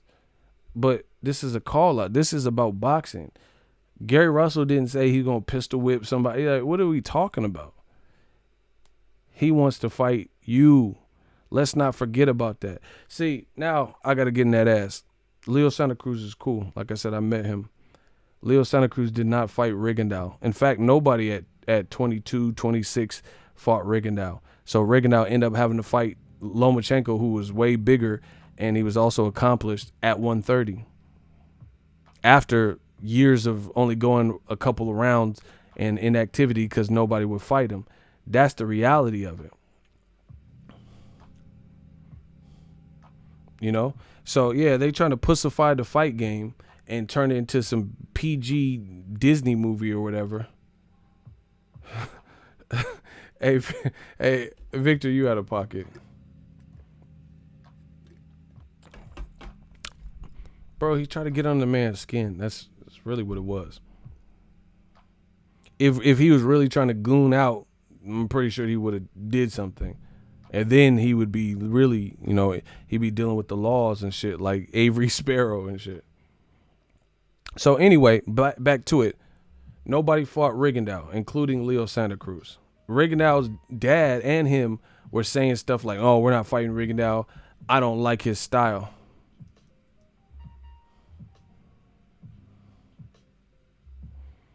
I think the difference is the man is in a wheelchair sick. I didn't even know he was in a wheelchair. I didn't know that. Look at Hector Mata. Oh my gosh, bro. I think the difference is the man is in a wheelchair sick. I don't think it's not like he's talking shit about someone who can defend himself. Bro, what happened to his dad? Let someone pull up. I don't have a grandpa. I don't have no living grandpa. So ain't no one gonna pull up on my grandpa. What are you talking about, bro? These dudes, oh my, look at the names, faces, and profile pictures of people doing the most hate. Bro, what are we talking about? First of all, I didn't even know he's in a wheelchair. Second of all, nothing happened. Nothing physical happened. This is just what he said to get under the man's skin. You say, oh, I think it's because he couldn't defend himself. Bro, even if his dad, before he got sick, he probably wouldn't be able to defend himself against a fast-ass pro boxer with heavy hands at that weight. You know what I'm saying? So what are we talking about? That wouldn't have been a fair fight? No way. Nobody wants to see Gary Russell versus Leo's dad. These dudes are turning this to this Lifetime movie shit. I don't understand it. They turning this into a race war. That's what I'm saying, bro. This shit is crazy. Like, nobody, listen, I repeat, nobody wants to see Gary Russell put hands on Leo Santa Cruz's dad. Nobody's egging that on. Nobody's advocating for that. Like I said, whether he thought about it or not, he did a spur of the moment thing. He seen the pops, and then he wanted to call him out in the most out of pocket way.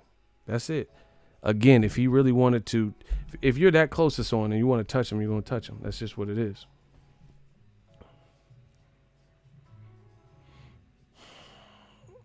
Yeah, motherfuckers taking this shit like, oh, it's because he's in a wheelchair and he's like, this is stuff I didn't even know. I thought he beat cancer, to be honest, and I didn't know he's in a wheelchair. And they act like he was like tied up or like, this shit is crazy, bro. Y'all really turning this into something. Francis Quieres, block him. You don't control shit. What the fuck? You talk about boxing. I talk about what the fuck I want to talk about. What? They must be new. Bro, fuck all this shit. Is Leo gonna fight the man? And then somebody said this in the comment. They said something should be done about this. Yeah, something can be done. Leo Santa Cruz can get on the phone with Al. He named his son Al. Say, Al, this man violating. He trying to embarrass me. Gary Russell got to go. Can you schedule that fight? I don't want to fight Tank. I want to fight Gary Russell. What are we talking? How are two guys, professional fighters in the same weight category, fought as amateurs? One person crosses the line and does a call out, and people are like, something must be done. He needs to get shot over there. Well, nobody got to get shot. Let's just see them fight. What are we talking about? These motherfuckers in the comment section sound crazy. Man fans galore. Something can be done about this. You don't like what he did. You feel he disrespected La Familia, crossed the line. Let's advocate for the fight. Let's advocate for peace. There's a way they can resolve this amicably and peacefully. Nobody got to get stabbed and shot and taken to jail and all this extra shit. Let's watch them fight and pay for it and support the fight. It's that simple. Like, I can understand if Leo Santa Cruz was a tennis player and Gary Russell was trying to bully a tennis player, because then that's not even his lane, and you trying to intimidate him, and he might not know how to fight. This is two fighters in the same division that have already fought in the amateurs. I'm not understanding this. They're like, oh, but he was in the wheelchair. Okay, the dad is good. To my knowledge, the dad is good. Nothing happened. They see these motherfuckers talk about in the comment section. People are talking about escalating to some street shit, like it's some gang war or some shit. There's no gang war. There's nobody. It's not even that serious. When they could just fight. You don't like the call out or the approach, they can resolve this. That's what people do. Like, for example, shout out to the UFC, bro.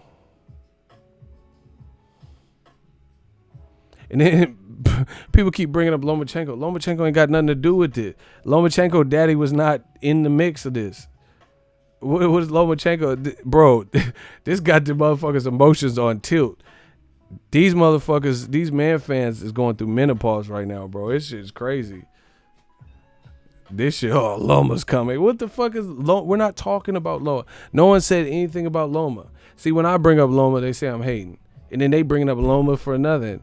Loma dad in the Ukraine eating chicken wings at the strip club. He cool. Nothing happened to him. Nothing. What are we talking about, bro? Oh, yeah, Loma. Yeah, put him in front of Loma. So, let me get this straight. See, this is now the true shit is coming out. You don't feel, this is what this believes. This is what makes me believe this.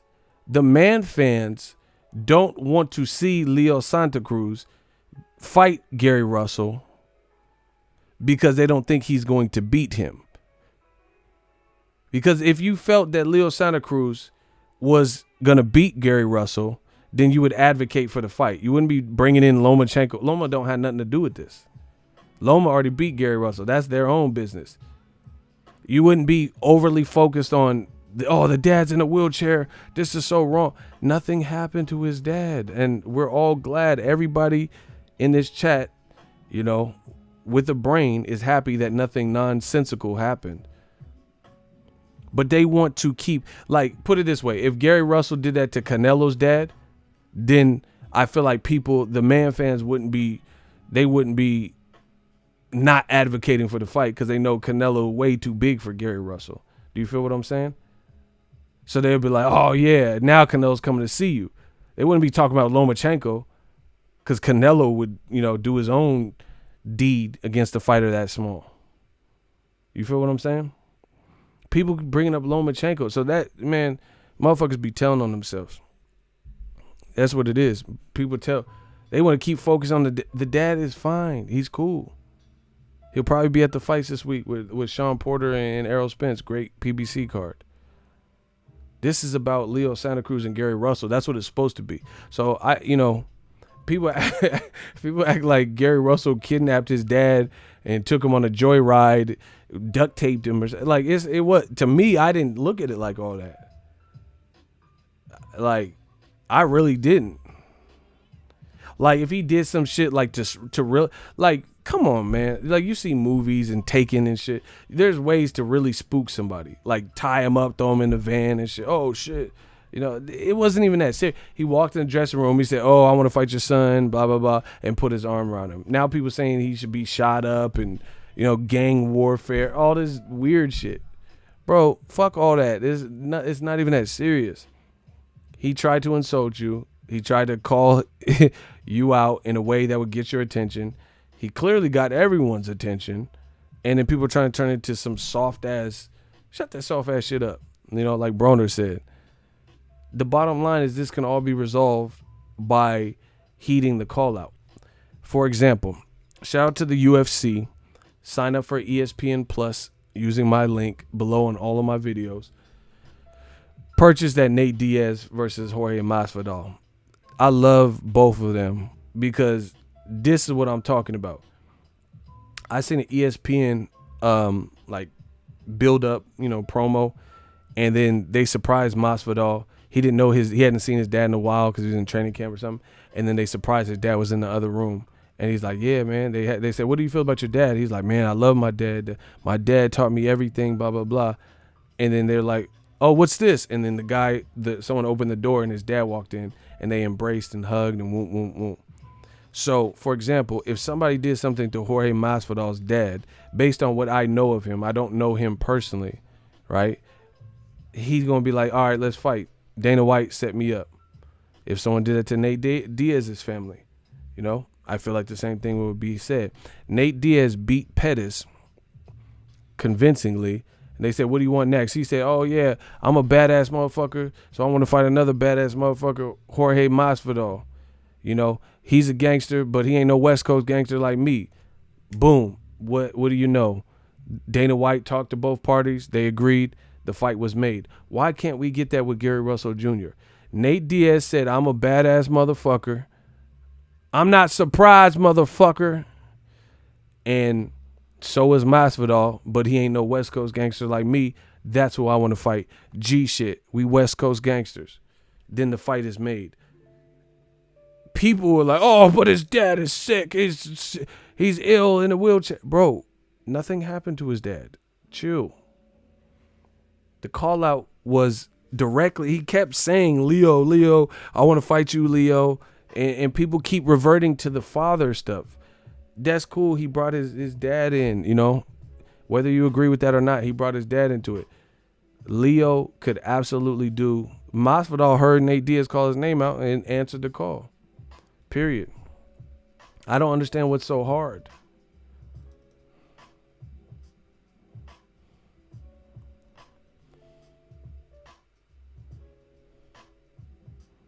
Oh, they in their feelings. I see my shooters catching bodies. Like I said, that's what the fake outrage is. That's what I think it is. I don't think a lot of these motherfuckers think that Leo will beat Gary Russell. So they don't like it and they look at it disrespectful.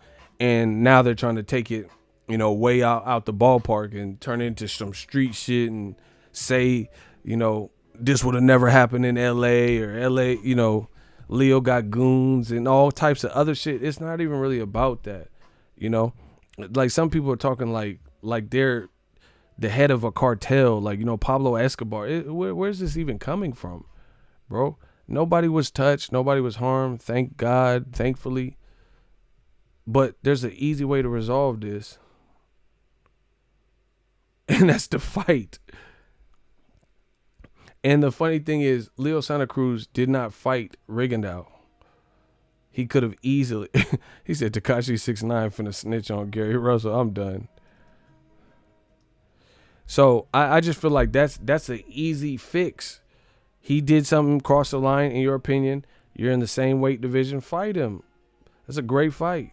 I've talked about this fight for years. They act like he got RKO'd. That's what I'm saying. That people act like it. Like, how could you? Like, I can understand if he like tied him up, slapped him or something. You know what I'm saying? It was nothing. He put his arm around him and called out his son. And people are like, this is way too far. How could you? Like, really? This is what our society has come to, right? Then motherfuckers turn it on me. What if somebody did it to your dad? What are you talking? First of all, my pops ain't finna stand for certain things. You get what I'm saying? So I mean, if that's what you choose to do, then I hope you know what you're getting into.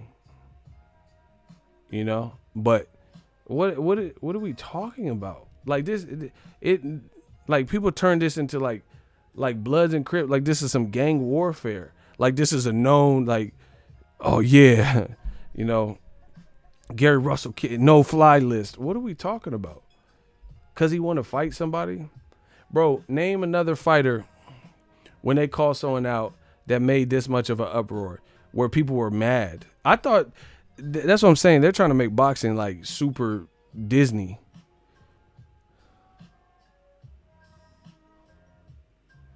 Oh my gosh, Myron Dinard. They mad. They Leo Santa Cruz scared of Gary Russell. You're wrong. What am I wrong with? You're in the hot seat. All right. He says you're wrong. His dad doesn't understand English. Gary would win. Oh fuck.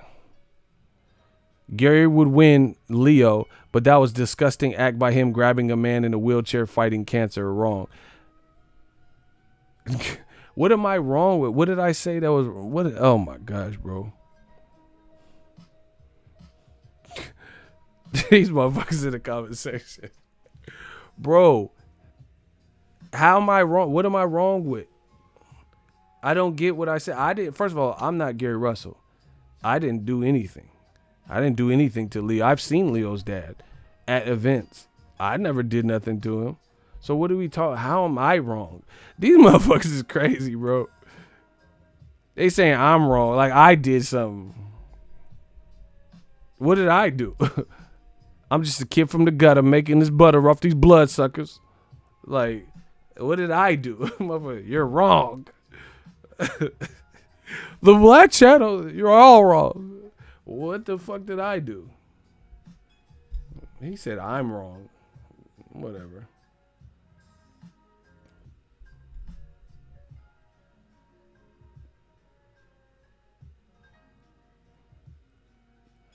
They do.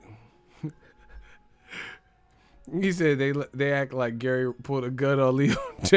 Bro, this is crazy. I ain't never seen no shit like this.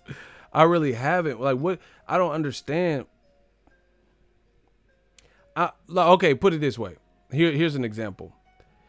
If Anthony Joshua, let's say, did the same thing, and he went to Andy Ruiz's pops, or you know, it's crazy. I gotta even give examples. And he put his arm around him and said, "Oh yeah, your son, I'm gonna beat him. It's mad."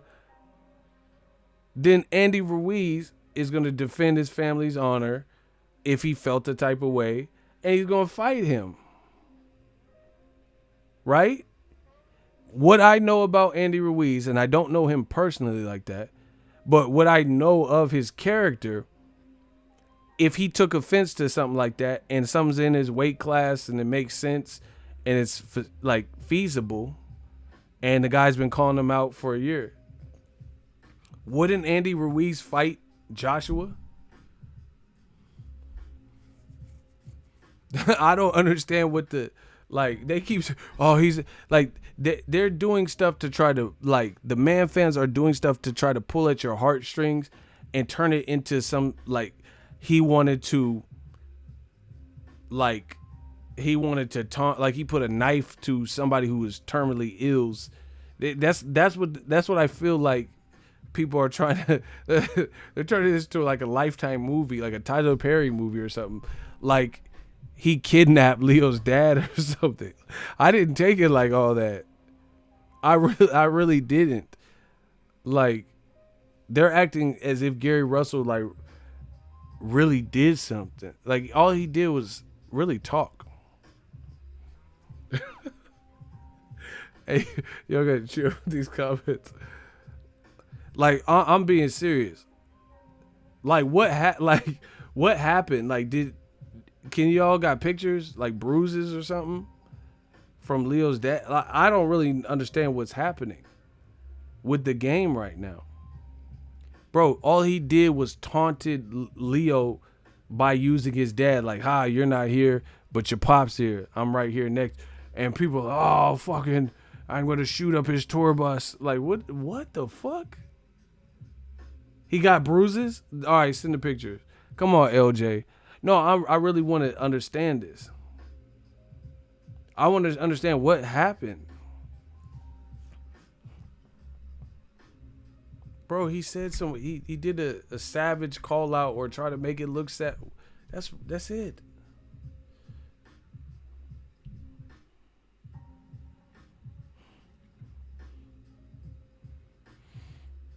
When people are like going off the going off the deep end. This is insane. And like I said, Leo, they should fight. That's it.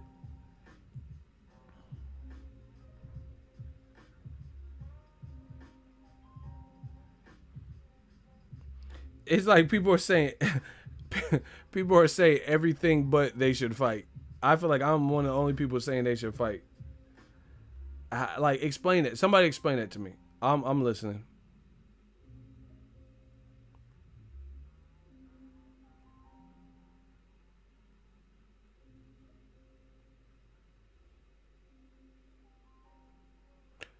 Why am I the only one saying they should fight? That's what I need to understand.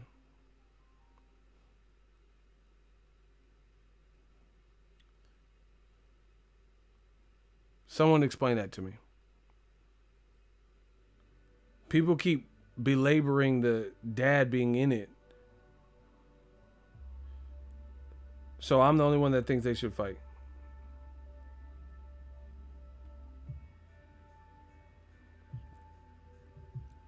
You know, Conor McGregor can go into a bar on his day off and punch some old man in the face and get less of a reaction. Bro, you know race has something to do with this. I don't give a fuck what none of y'all talking about. You know race has something to do with this. Conor McGregor told some old dude in a bar to drink proper 12. The dude declined. Conor punches him. And I seen less of a response than whatever the fuck Gary Russell just did. Explain. Somebody explain with some common sense. And if you say some stupid shit, you in the hot seat and you gonna get burnt the fuck alive. Myron Dinner, they act like it was Big Red. Hey bro, stop. I can't, Myron, I can't. He said they act like it was Big Red and Bird situation. My office hours are 9 to 5.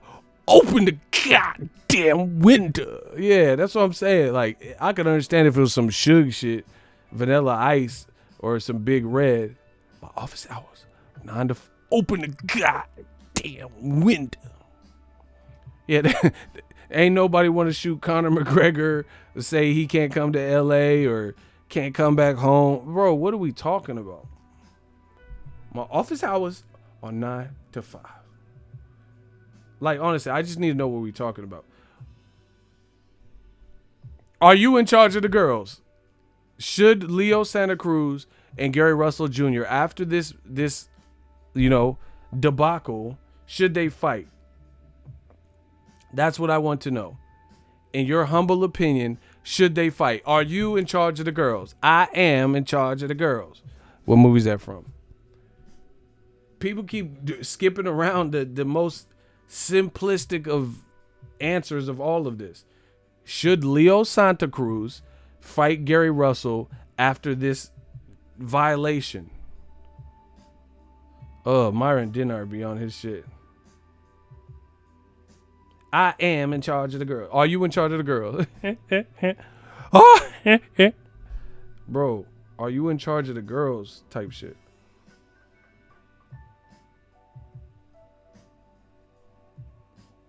Exactly. They should fight. So let's advocate for the fight. People keep saying this is disgusting behavior. Well, okay, let's see the fight. Let's see some disgusting combination thrown. Get the fight. The dad, he's safe. Everything cool.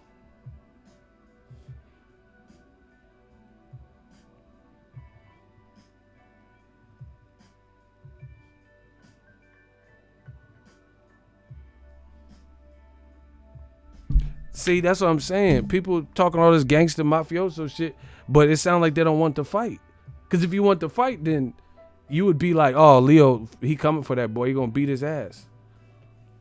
Bro, Leo, after this, if it's all of what you guys are saying, I don't want to see Leo fight nobody but Gary.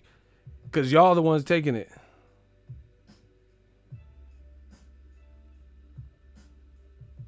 Y'all the ones taking it to this next level. I don't want to see no Leo fight but Gary. Because if it's this supreme, then Gary Russell needs a supreme ass whooping. And that's what he wants. He wants, he crossed whatever line y'all are saying. That's cool. See, why won't people just cut the bullshit, cut the fat? The dad is are you in charge of the girls? Is the dad safe? Is the dad unscathed, unbothered? See, bro, this is not adding up. Someone said he don't speak English and he didn't even understand what Gary Russell was saying. But then they're saying that was so messed up because he was so scared and he was like defenseless. Which one is it? Either he didn't understand what Gary was saying because there's a language barrier, or he was scared and defenseless. You know what I'm saying? Like, what are we talking about, bro? What are we talking about? That's what I'm saying. People just making up their own narratives. They said he didn't understand. There was no common denominator in the language, and they didn't understand what he was saying. Then some people were saying he was embarrassed because he couldn't do anything or whatever. What?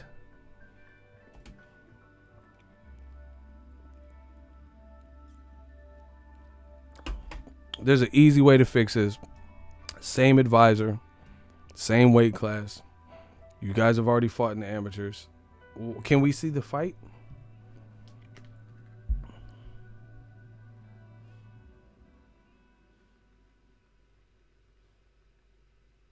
That's why we're here. This is Boxingego. And we trying to talk boxing. Not gangster talk and who did this and shit. Like, let's see the fight. That's all I care about. And like I said, Leo did not fight Rigondeaux. So Gary Russell has actually called him out for a while. So I guess he just lost it. I don't know. Temporary insanity or some shit. But if it's as serious as you guys are making it, then you should be right on the same page with me and not settle for any other Gary Russell fight, any other Leo Santa Cruz fight but this one. Because he crossed all boundaries. The gloves are off.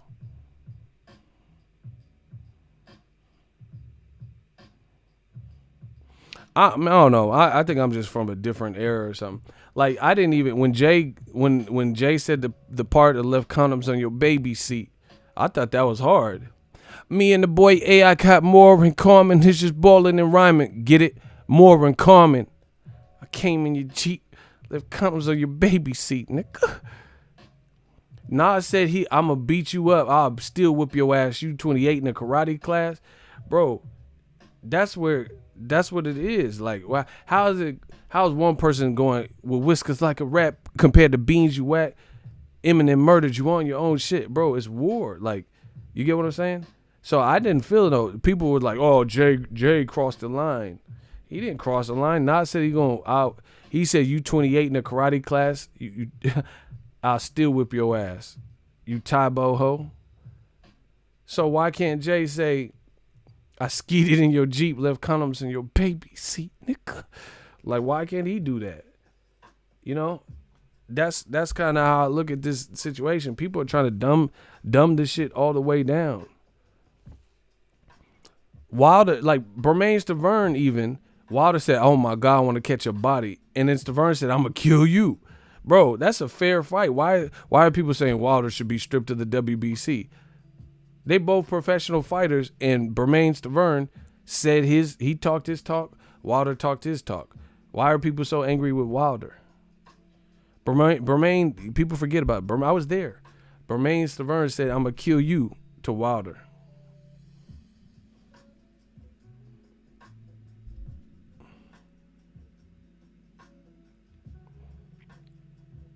And then now with this Leo shit, they're like, I can't believe it.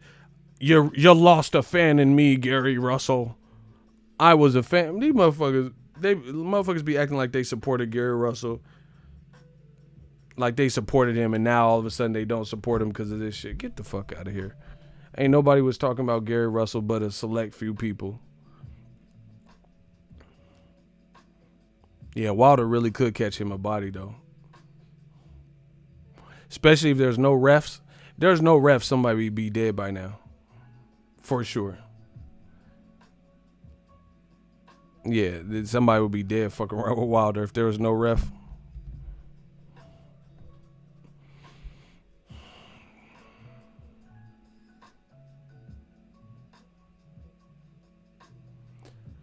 Especially after going to Leo's gym. Leo, your move, bro. So just make it happen. Captain Russell Jr. is saying he'll pull up your crib, made it himself at home. Hey, come on. I don't think he wasn't talking to us, bro. I don't think so. I don't know.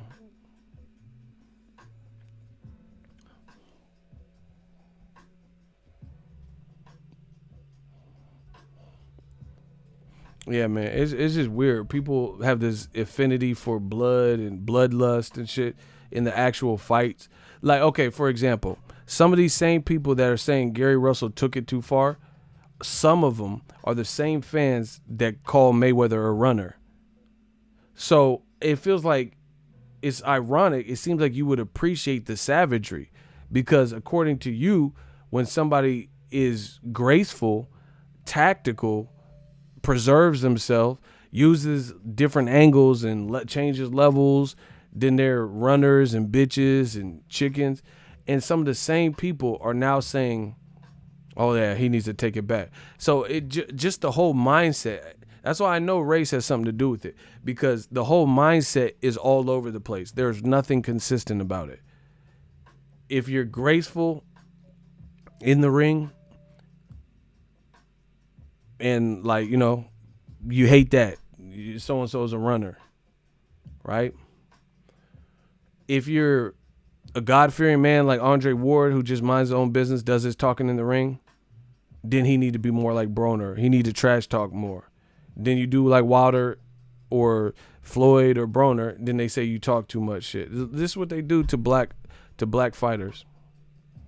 There is no way to please a lot of these man fans and old media. It's simply put, if you're cool and about your business, you're trying to make money and you're cordial, like Danny Jacobs, he don't really go out of his way. He's not no punk, but he don't go out of his way to trash talk, you know?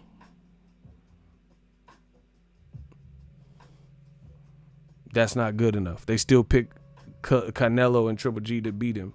They still picking against the American black fighter. You know what I'm saying? So I don't understand the mindset, to be honest. Floyd, he's too clean, too pretty with his work. All right, what Gary Russell did was goonish.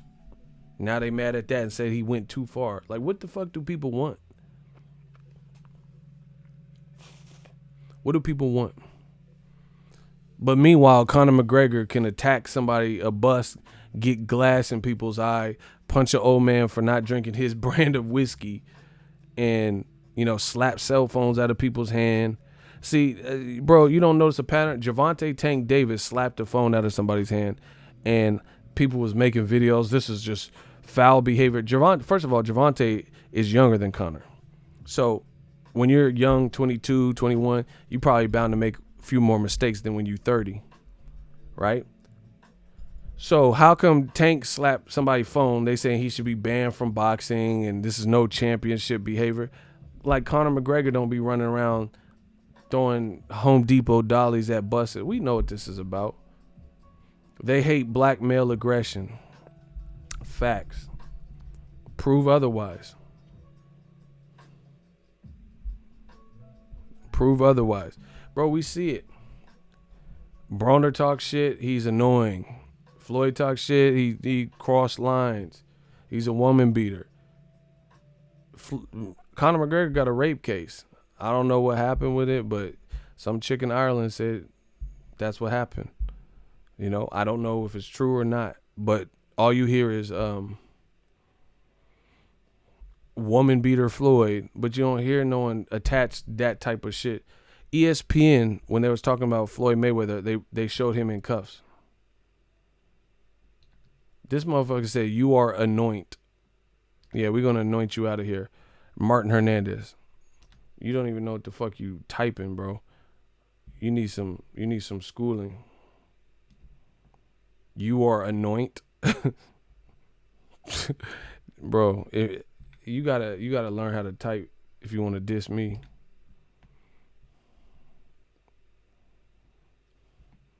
They only accept us when we are gay or just a pure bootlicker. Man, I don't give a fuck what they talking about. Nobody. Death Row East.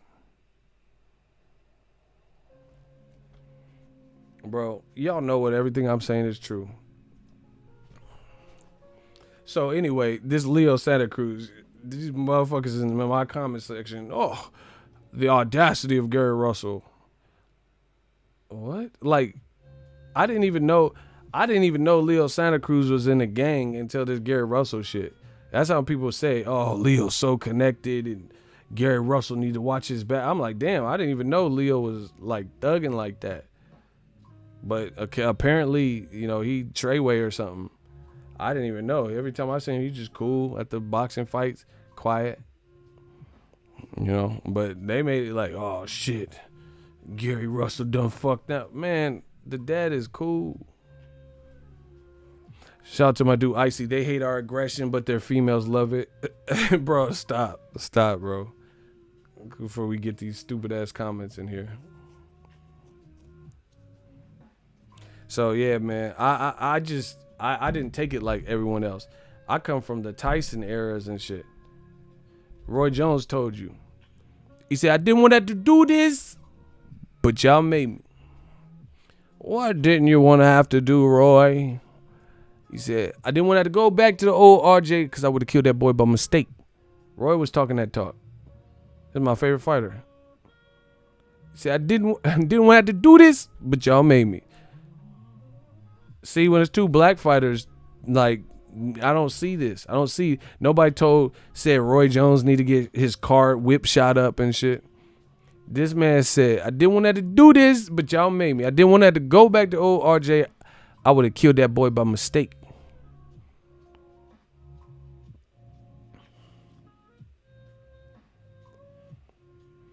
So anyway, boxing has always had some crazy, crude shit. And, you know, Kovalev said he gonna fuck up Ward so he can't come back to his family right. Nobody said nothing about this. But then this Leo stuff just, you know, seemed to hit uncharted territories. Listen, I like Leo. I like Gary Russell. I just want to see them fight.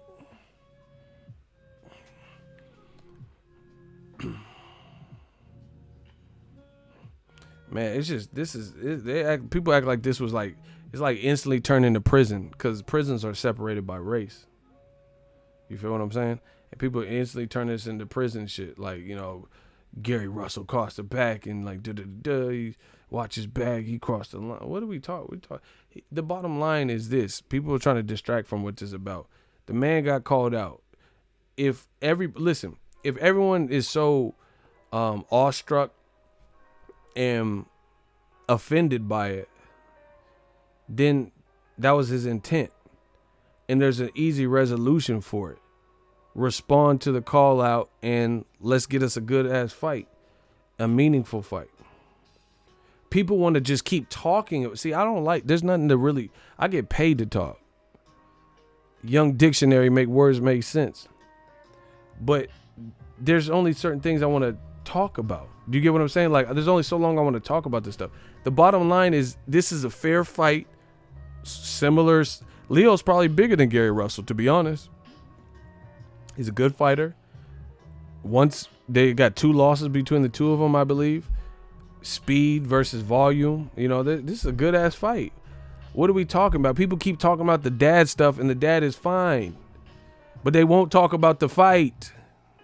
Just like they made excuses when Leo Santa Cruz didn't fight Rigondeaux. That's a great fight. Why didn't he fight Rigondeaux? At that time. Don't say he would have beat his ass now, because they could have fought him when Rigondeaux made sense, when he was calling them out. So I don't want to see another fight slip away. So again, if everyone has so much pride and lines were crossed and boundaries were crossed, and that's how people feel, fine. You know, people are entitled to feel how they want. But there's an easy resolve here. And that's for them to fight. And people are going around that. That's the most simplistic solution. Not gang war or have, you know, people pull up and jump Gary Russell or shoot up his whip or trailer. You know, what are we talking about? The easy resolve is for them to fight each other. So that shows me something. If people are talking about making threats on a street level, then that has to be fear. Because why would you, if you can beat someone head up, why would you turn it to some street shit when you could get paid for it and nobody got to lose their life or get paralyzed? You know what I'm saying? So what are we talking about? Bunch of buffoonery in the comment section. Block Doodoo Brown. Whoever blocked him the first time and I said, oh, don't block him, my bad. Block this motherfucker. You're annoying, sir. Yeah, you Doodoo Brown. You know what you do to Doodoo? You got to flush it. Your ass getting flushed. Get him the fuck up out of here. Bro, see, that's why I know it's fear. Leo Santa Cruz, he has a solid resume, but he's also fought Kiko Martinez after Carl Frampton stopped him and shit like that. So there was some fights in there, and I know Gary Russell fought Kiko Martinez. So this would be I think Gary Russell's a little bit different. I think people don't want to fight him, you know, so he has to fight the Patches O'Houlihan and Patrick Hyland and all these motherfuckers. You get what I'm saying? But Leo Santa Cruz, he's had some people in there where like, this would clearly be a better fight than Kiko Martinez for either guy. So what are we talking about? There's an easy way to resolve this, and they should fight. That's what this should be about, you know, but people don't want to admit that. So to me, that shows a level of fear. Again, if this was, okay, let's say Canelo and Errol Spence. Canelo he's a good fighter and he's bigger than Errol Spence. That's how people perceive it. He's been fighting at the higher divisions. If Errol Spence did this to Canelo's daddy, then who wouldn't be saying, let's see the fight? Like, damn, Errol Spence took it up a notch with the savagery, you know, with the savage call out. So if Errol Spence took it there, how many of these people in the comment section, how many of the man fans, how many of the different people who are so like angered and triggered by this, how many of them would not want to see Canelo versus Spence Jr. under those circumstances?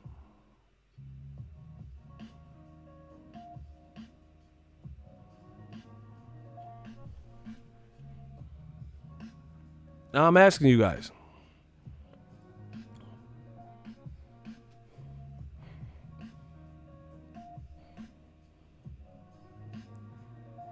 Who wouldn't want to see Canelo if Errol Spence did that to Canelo's parents or some shit? Who wouldn't want to see Canelo versus Errol Spence? Crickets, exactly. I mean, if anybody did, if Wilder did that to Tyson Fury's parents, or if Fury did that to Wilder's mama, or whatever, I would be like, oh shit, Wilder got to see Fury. So that's what I'm saying. People turning this into something it don't even need to be. If Tyson Fury was taunting Wilder's mama, you know, who believes that Wilder wouldn't see Tyson Fury or wouldn't be down to see Tyson Fury? Come, get the fuck on. Wilder's trying to fight him without doing anything to his mama. Imagine that. Imagine if Tyson Fury in some way made Wilder's mama uncomfortable. Or whatever people are saying Gary Russell did to Leo's pops. So that's a 6'9", and Wilder's mama was in the corner in a dark alley, and Tyson Fury's sticking his tongue and yelling at her, I'm gonna get your son, like doing some weird shit, and it was on camera, you know. And Tyson Fury, the mom was like, Wilder's mom was trying to scramble out, and Tyson Fury like, that's all I want, and he's scaring her. A woman, a 6'9" man, and he won't Yeah, he's obstructing her path. Who the fuck believes Wilder would see this fucking video of Tyson Fury, obstructing his mama path to get out of the, say they're in the same hotel lobby or some shit. And he's like, "That's all that was," and he fainting and shit like he was doing in the fight. And then Wilder's just gonna settle for that. Yeah, your son's a daughter. And he doing all this shit. And Wilder's mama like, trying to scramble. And you think Wilder finna watch this tape and just be like, not respond. Man, Wilder be like, I talked to my mama. She told me what had happened. I didn't know you was that crazy, Fury. Before they said you was, bro, Wilder would go, Wilder would have to be handcuffed, dog. I'm telling you. He's not finna allow that, bro. So if it was whatever people are saying it is, like some like really fucked up situation, then like I said, they should fight. How's that wrong? Nelson Santos said, I promise you, Fury. I remember when I got home from the 3rd grade and I got an F on my report card. At the time, my mama, she whooped me. And I told her, I said, I don't even like you. But I got over it and I pulled my grades up. So I would never do anything to hurt my mama. She told me you was in the hotel lobby. Bro, Wilder would go berserk. Stop it. And I would be worried about Fury if he did some shit like that.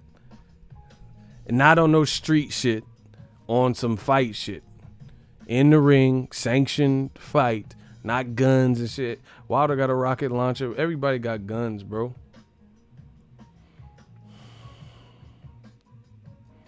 So what are we talking about?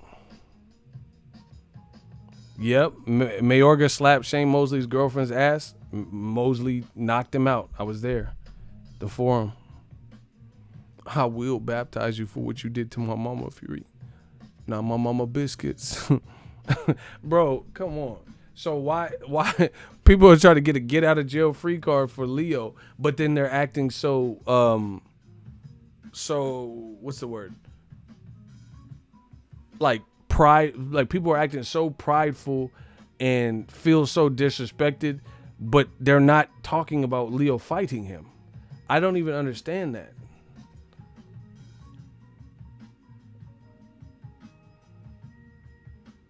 Then someone said, I'm gonna do that to your dad. All right, do that. See what happened. They rather turn it on me than to see the fight. Do you see what I'm saying? Bro, that has to be fear. I didn't do nothing to anybody. I don't have no problem with Gary. I don't have no problem with Larry, Leo. I don't have a problem with Mark Wahlberg, Leo, Martin Scorsese. I don't got a problem with none of them. They rather talk about, oh yeah, if you were in that situation, if I did this to your dad, man, if you did that to my dad, I pray for you.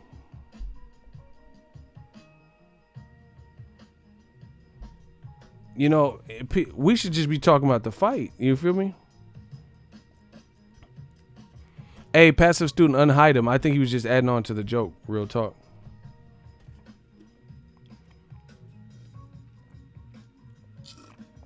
So anyway, I think people are trying to make boxing like real soft. I mean, like I said, if you thought what he did was crossing the line, then you crossed the line. Sign the contract. Let's get us a good fight and then punish him for doing that. This is what you guys do for. Who believes Nate Diaz? Nate Diaz called out Jorge Masvidal. The fight was made. Who believes that Jorge Masvidal called out Nate Diaz? Nate Diaz will be like, nah, I'm cool. That's just their demeanors. That's why they're fighting, and it was easily made and announced 2 weeks after Nate Diaz just won. So what are we talking about? Man, shout out to the UFC, bro. They be getting busy. People act so like shocked by this behavior. They act so shocked by the behavior, but then they don't want to see the fight. I don't get that. Somebody explain it. You're so appalled, but you don't want to see the fight. Somebody explain that.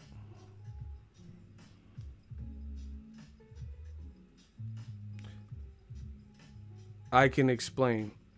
Go for it. You don't have to say you can explain, just explain.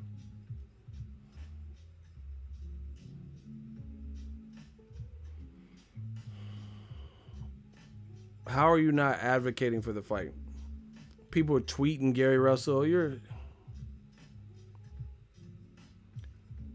That would make it similar to WWE. Man, get this motherfucker out of here. What are you even talking about?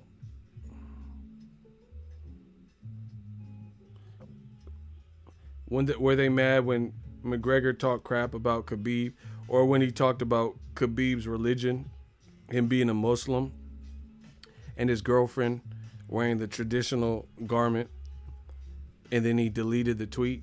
That's what I'm saying. It's selective fake outrage. Conor McGregor, that's crossing the line. You talking about someone's religion. You talking about Khabib's girl's religion. Yeah, his religion. That's doing too much. Like I said, with the people like, oh, he has cancer. Like I said, nothing happened to him. He didn't like take him for a joyride against his will or something like that. I could understand something like that. Or if he like flexed on him and like made him flinch. He didn't even do that. In fact, his words said more than what he did physically. You feel what I'm saying? Like, if he was like, get your punk ass on, and then the dad's flinching and stuff, then that would be fucked up. You get what I'm saying? The dad was cool. The dad was just in the chair looking. You feel what I'm saying? I can understand if you were like, man, get your son. Man, and then the dad like was doing something. Then I'd be like, damn, you wildin', bro. I can understand if it was some shit like some Ike Turner shit. You know what I'm saying? You was like really, but he really said more than what he did in the video. And then people are so stupid. If Gary Russell really want to do it, why are you going to film it? If you're going to beat an elderly person or older person up, why would you film it? Yeah, watch me take flight on this motherfucker. Ugh. Come on, bro. People taking this out of context. And a lot of people falling for I can understand if he did some Ike Turner. Oh, yeah, Leo need to fight me. You go eat the cake, anime, and putting cake in his face or something. Man, I'm out. Get the fuck out of here.